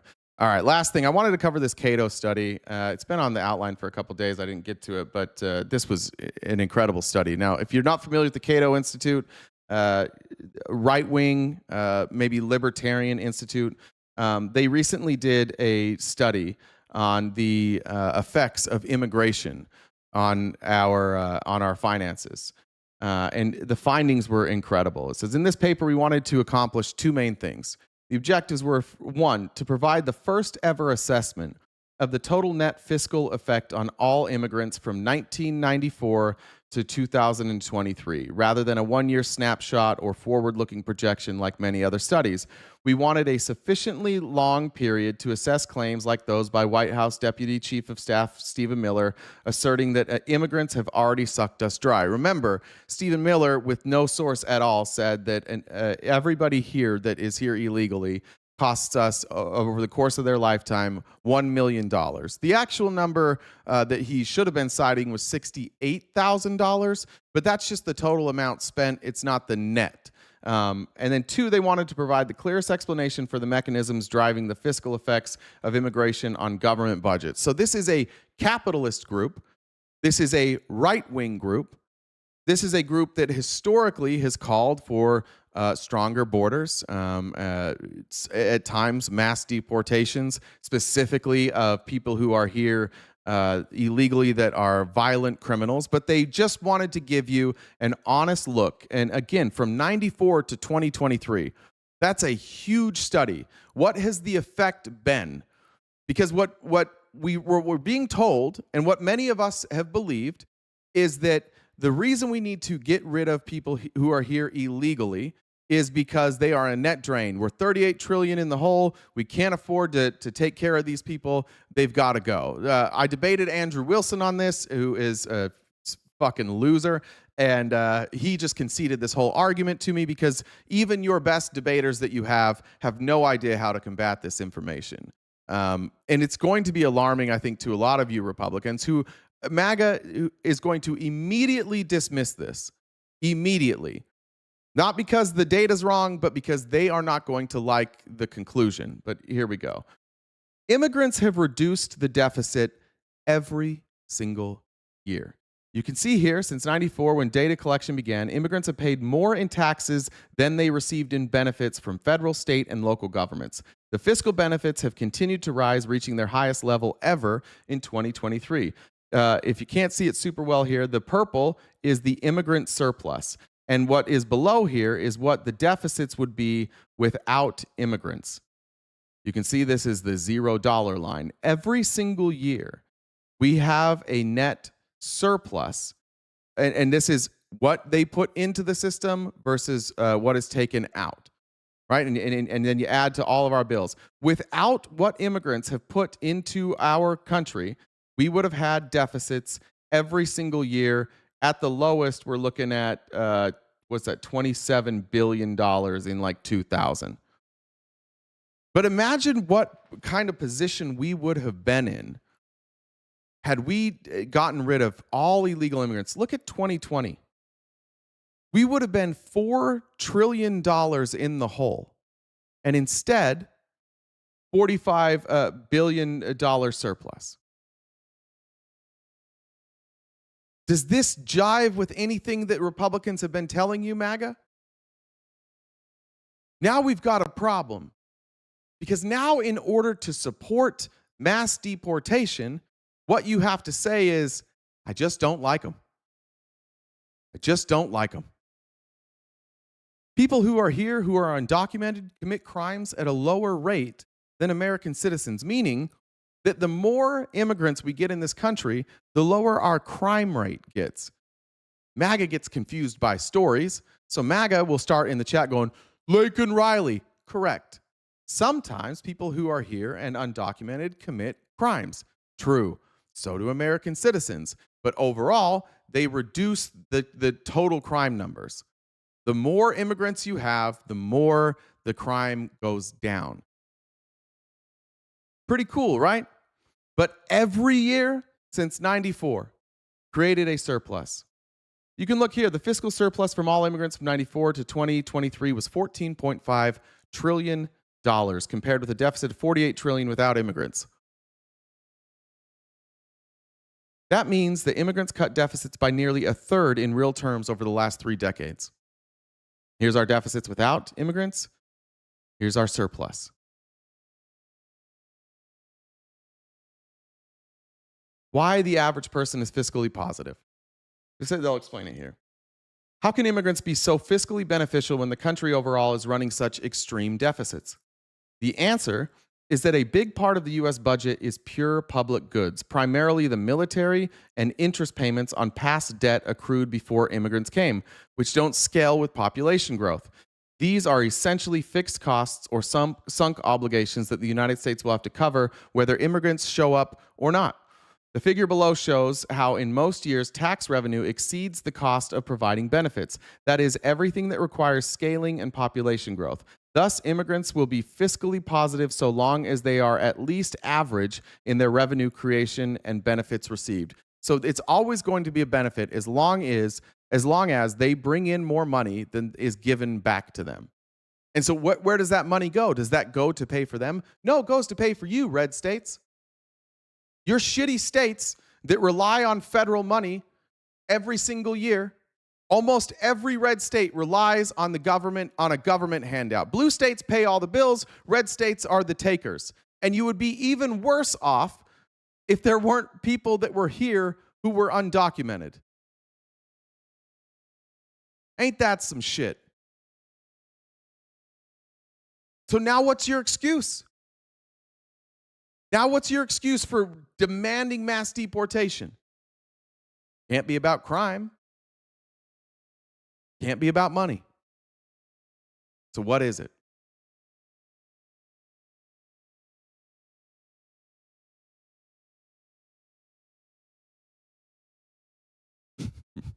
I love seeing MAGA. You're all brainwashed. Dude, we're using data. If your response to data is you're brainwashed, it's a little bit of a self-report there, pal. I'd rather have documented criminals than undocumented ones. Huh? Why?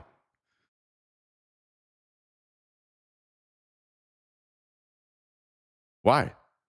Why would you rather have documented criminals than undocumented ones?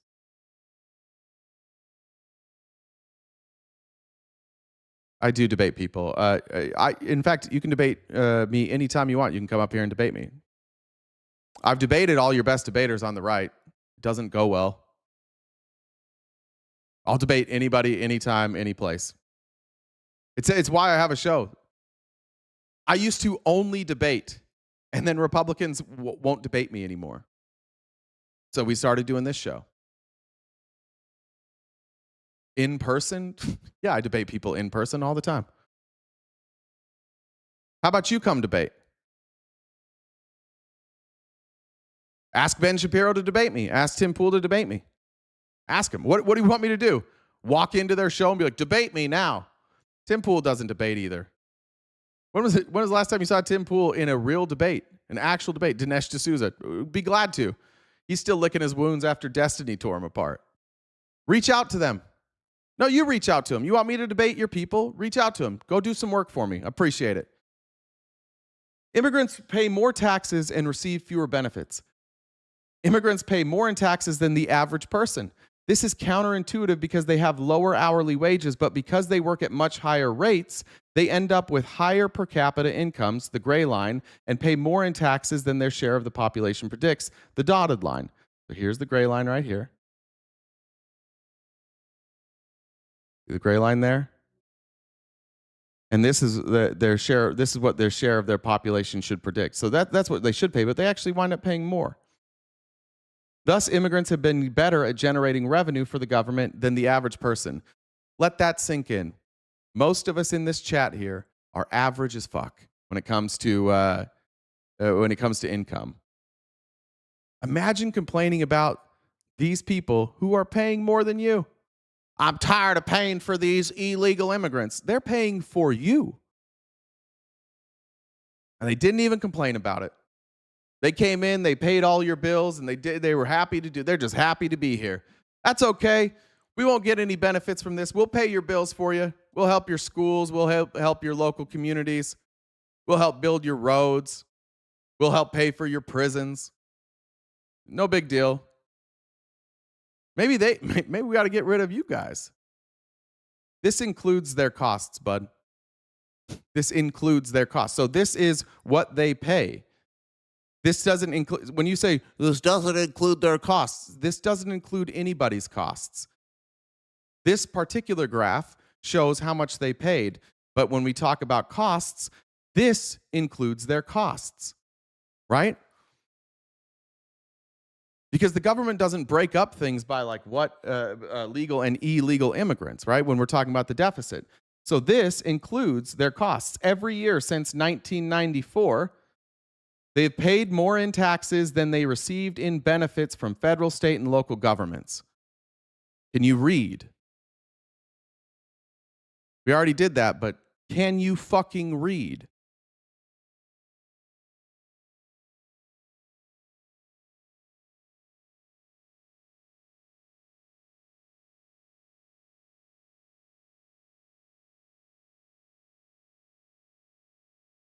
Tell that to the Denver hospital that lost $10 million. I bet the Denver hospital didn't lose $10 million because of undocumented immigrants. And if they did, it still doesn't change any of this data. And I told before we started this, I said, here's what MAGA will do when they're looking at this data.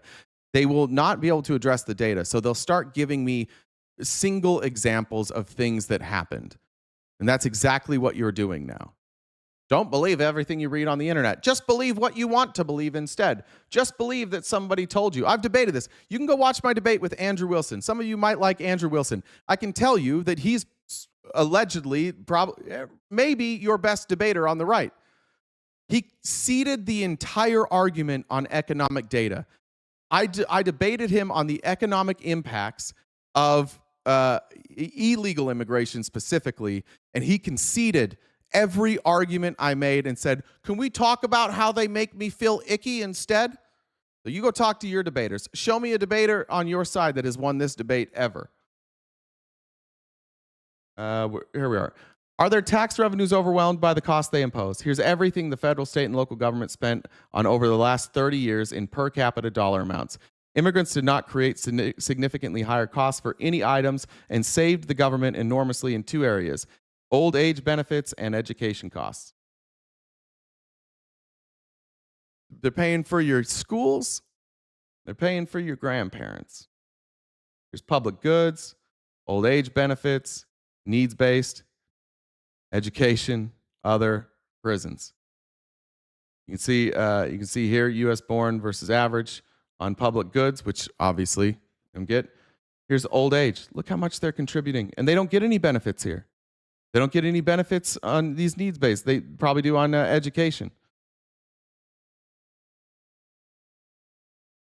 Brother, I don't know how to explain this to you. This is all immigrants, whether this is illegal immigrants, and this is also people who might be here who are asylum seekers, or this could also be people who are here on an immigration status that doesn't give them access to benefits. You have to understand what you're reading here. This is about benefits received. And they're saying that everybody that they're taking into account here are people who are not eligible to receive benefits. If you're a United States citizen, you are eligible to receive benefits. So this is everybody here not eligible to receive benefits. So they are including illegal immigrants. They are including people who would be here as asylum seekers or on a refugee status. This is a total look at immigration.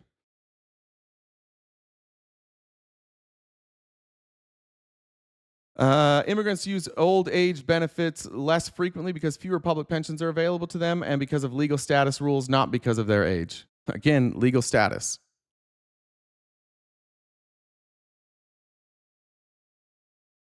Immigrants cost schools less. Immigrants arrive in the United States at the average age of about 25, meaning that the United States gets workers without having to pay to educate them, even though they are more costly when in school due to bilingual education needs. They are much less costly overall because they are so much less likely to be in school. The result is that immigrants cost the U.S. education system about half as much as the U.S.-born population. I don't know why this is so hard for you guys to understand, but I'll try.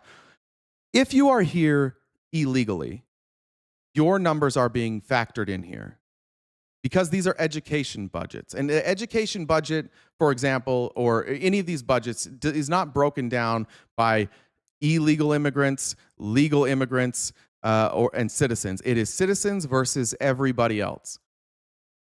So if you are here and you're here legally or illegally, but you are not a citizen, this is taking into account those costs. But because they are contributing and they're not eligible to take money out, they are a net benefit. Immigrants aren't big welfare users. The savings on education aren't lost in the welfare state. Immigrants are much more likely to be in poverty, but use roughly an average amount of what we call needs-based assistance. That includes traditional welfare, food assistance, Medicaid, refundable tax credits, and unemployment insurance. The entire reason for this disconnect between poverty rates and welfare use rates is that many immigrants are here illegally. Oh, we are talking about illegal immigrants too? Oh, crazy. And so are ineligible to apply for welfare in most states. This conclusion that immigrants use welfare at the same rate as the U.S.-born population matches the Trump administration's conclusion in 2018. It's what the Trump administration used to say before they were filled with liars, before it was Stephen Miller. Every year, immigrants paid more in taxes than they received in benefits. Here you can see this is the amount that immigrants are paying in taxes. Obviously, the benefits for everything much lower than that. Immigrants don't cause deficits. We already covered that. Here's another way to look at our main conclusion. Immigrants accounted for 14% of tax revenue and 7% of government spending from 94 to 2023. Might I also point out, for all of you making the illegal immigration argument, that the Trump administration is also trying to remove refugee status and asylee status as well. We are actually trying to get rid of people who are here legally, who are not citizens, based on the argument from the Trump administration that they are costing us too much money. But if they are a net positive, then removing these people, even the people who are here legally, who are not citizens, who the Trump administration is trying to remove, we will increase deficits. Everything about this administration's policy when it comes to immigration is fiscally irresponsible. It is pure xenophobia. Yes, refugees are temporary. Yeah, jeez. Yes, if you are not a citizen, you are temporary. That's how this works. Immigrants, let's see, let's go up here. We use the highest quality data available for this report and the best methods for this type of analysis. Although there are undoubtedly methodological finer points that can be debated, these broad conclusions are inescapable. And here's the broad conclusions. 1, the average additional person is fiscally positive because pure public goods are such a big portion of the budget. 2, immigrants generate more tax revenue. Immigrants' employment rates are well documented. The correlation between income and taxes is well established. 3, immigrants use fewer benefits. The effects of status-based limits on welfare and entitlements are clearly apparent in numerous data sources. The savings from education are indisputable, as immigrants are less likely to be enrolled in school. Since these effects are not driven by the absence of immigrant retirees, we shouldn't expect our conclusion to reverse after tracking a specific cohort of immigrants over time. Indeed, when we do follow the cohort that entered from 1990 to 93, we find that after 3 decades, the cohort was still paying far more in taxes than they received in benefits, and that fiscal gains had grown over time. In total, the cohort reduced the deficit by $1.7 trillion. So just think about the attacks from this administration on both legal and illegal immigration and recognize that what they're doing is burying us in a fiscal hole because they think these people are icky. It's not because they're committing fraud at higher rates. It's not because they're committing crimes at higher rates. It's not because they are draining our resources. It is pure xenophobia. It is pure hatred of black and brown immigrants, which is why you don't see this administration pulling the asylum status or the refugee status or the status at all of people who are coming here from white countries. It is pure and total xenophobia, and it is a fiscal nightmare to do this. And that's why the Cato Institute put this out, is because they care about the fiscal solvency of our country. And if you remove the amount of people that Trump wants to remove, we become insolvent at a much faster rate than we already are. Go ahead, refute this. I don't give a shit what the reason is. I know, because you're stupid. I just want Trump to be right. I just want my feelings to be the law. I know. I would rather our country be destroyed than have to deal with immigrants.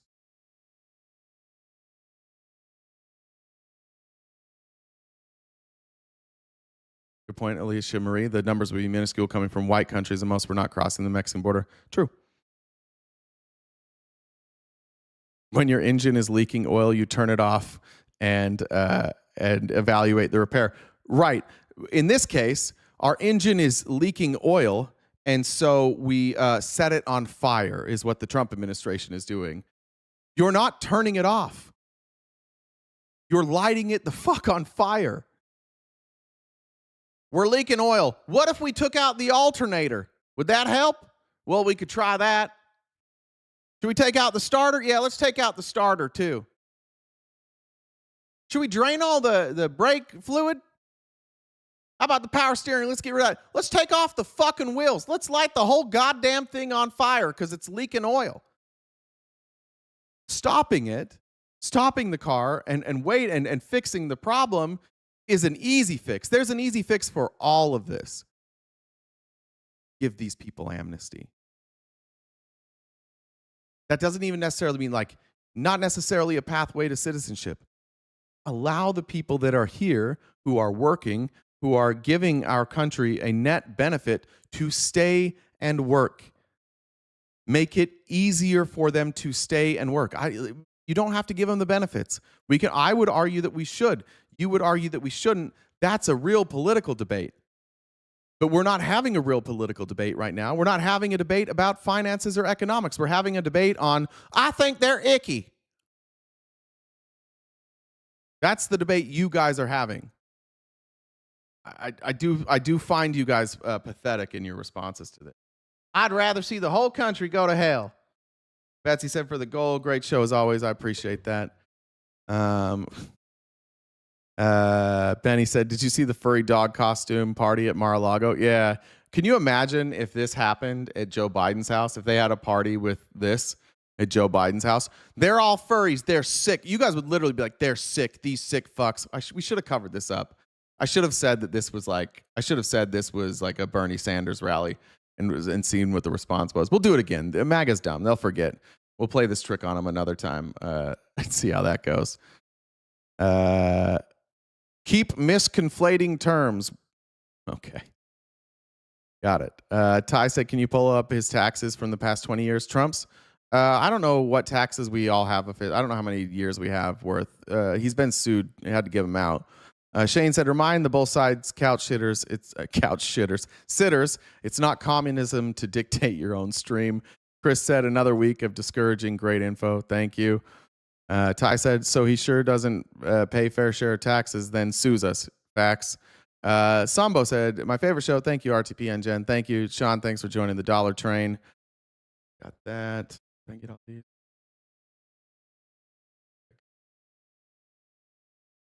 All right. I don't know. I think we're probably pretty close on. Whoa. Auto scroll. You guys didn't see that, but my screen started scrolling like crazy.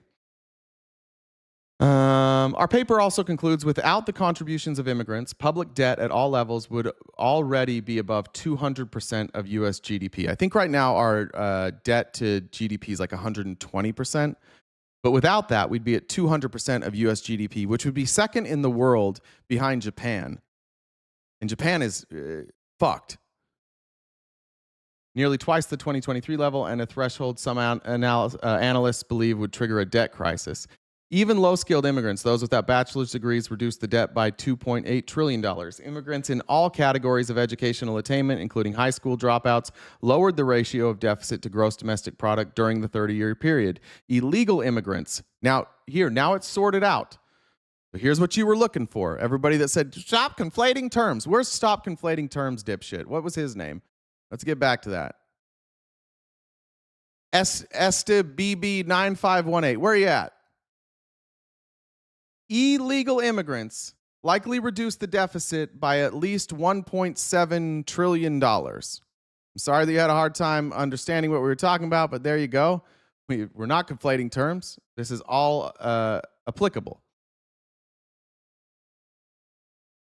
That's the biggest crock of shit ever. This doesn't mesh with my beliefs. I will not believe the math. This is bullshit. Immigrants are ruining everything. That's why I voted for Donald Trump. I don't care about graphs. I don't care about data. I don't care about nothing. It's just bullshit. Are you the dad from that fucking podcast, The Necessary Conversation? I only believe what I want to believe. You dumb bitches. Concluding thoughts here, and then we'll get out of here. Overall, the main conclusion of our paper is that there is nothing systematically wrong with U.S. immigration policy regarding fiscal effects of immigrants. There is nothing unsustainable about the U.S. immigration system. We could have scaled immigration as it existed without burdening government budgets. For years, nativists in Congress and the administration have wrongly claimed that immigrants are behind the growth in debt and that the U.S. immigration system allows foreigners to take advantage of Americans' generosity. Our data completely repudiates this view.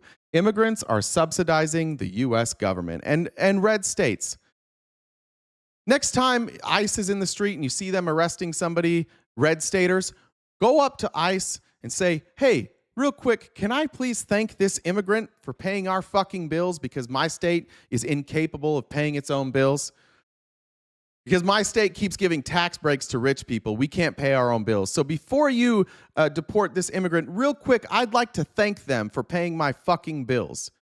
All of you who have been in a chat, in a comment section, who've talked openly to each other, I'm tired of paying for these illegal immigrants. They pay for you, not the other way around. Thank them. Beg your government to stop what they're doing because it is fiscally irresponsible. Unless you're just ready to admit you're fucking racists. There's no argument other than I don't like them. You sound so dumb using these facts and data. You sound so dumb. Just admit it. You were racist the whole time. You didn't know the data.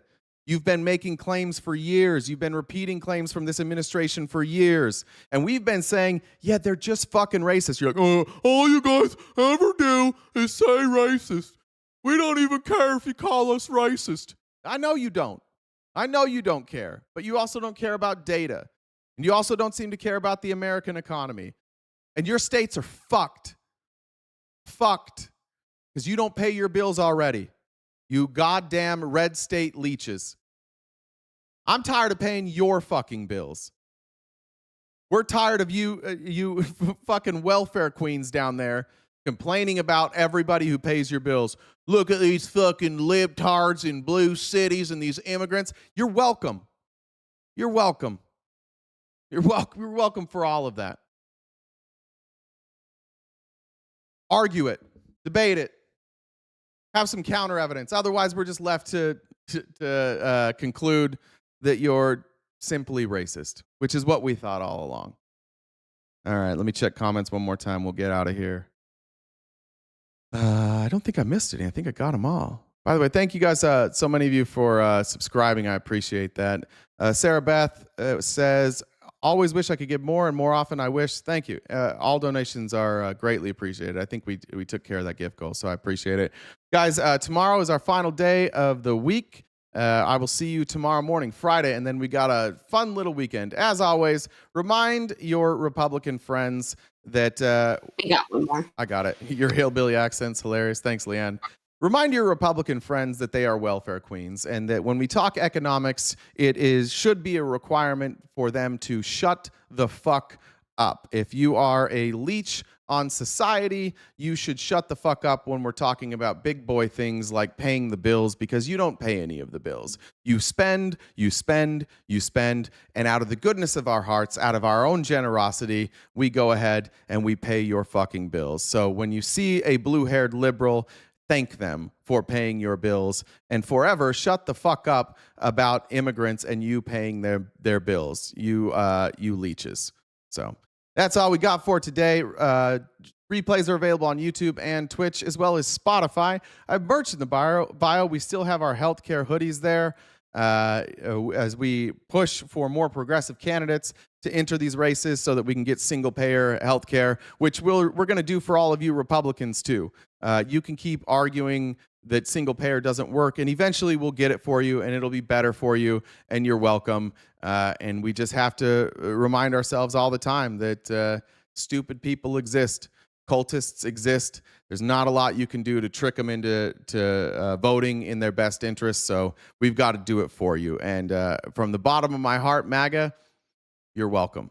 And we'll see you guys tomorrow morning, every weekday morning, bright and early, 8:30 a.m. to noon Pacific Standard Time, right here, wherever you watch today.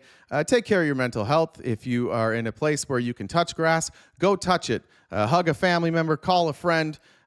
Make sure that you're not completely engulfed by the shit show that is this Trump presidency, and hopefully it'll all be over soon. Take care of yourselves, stay cute and cool, and have a great summer.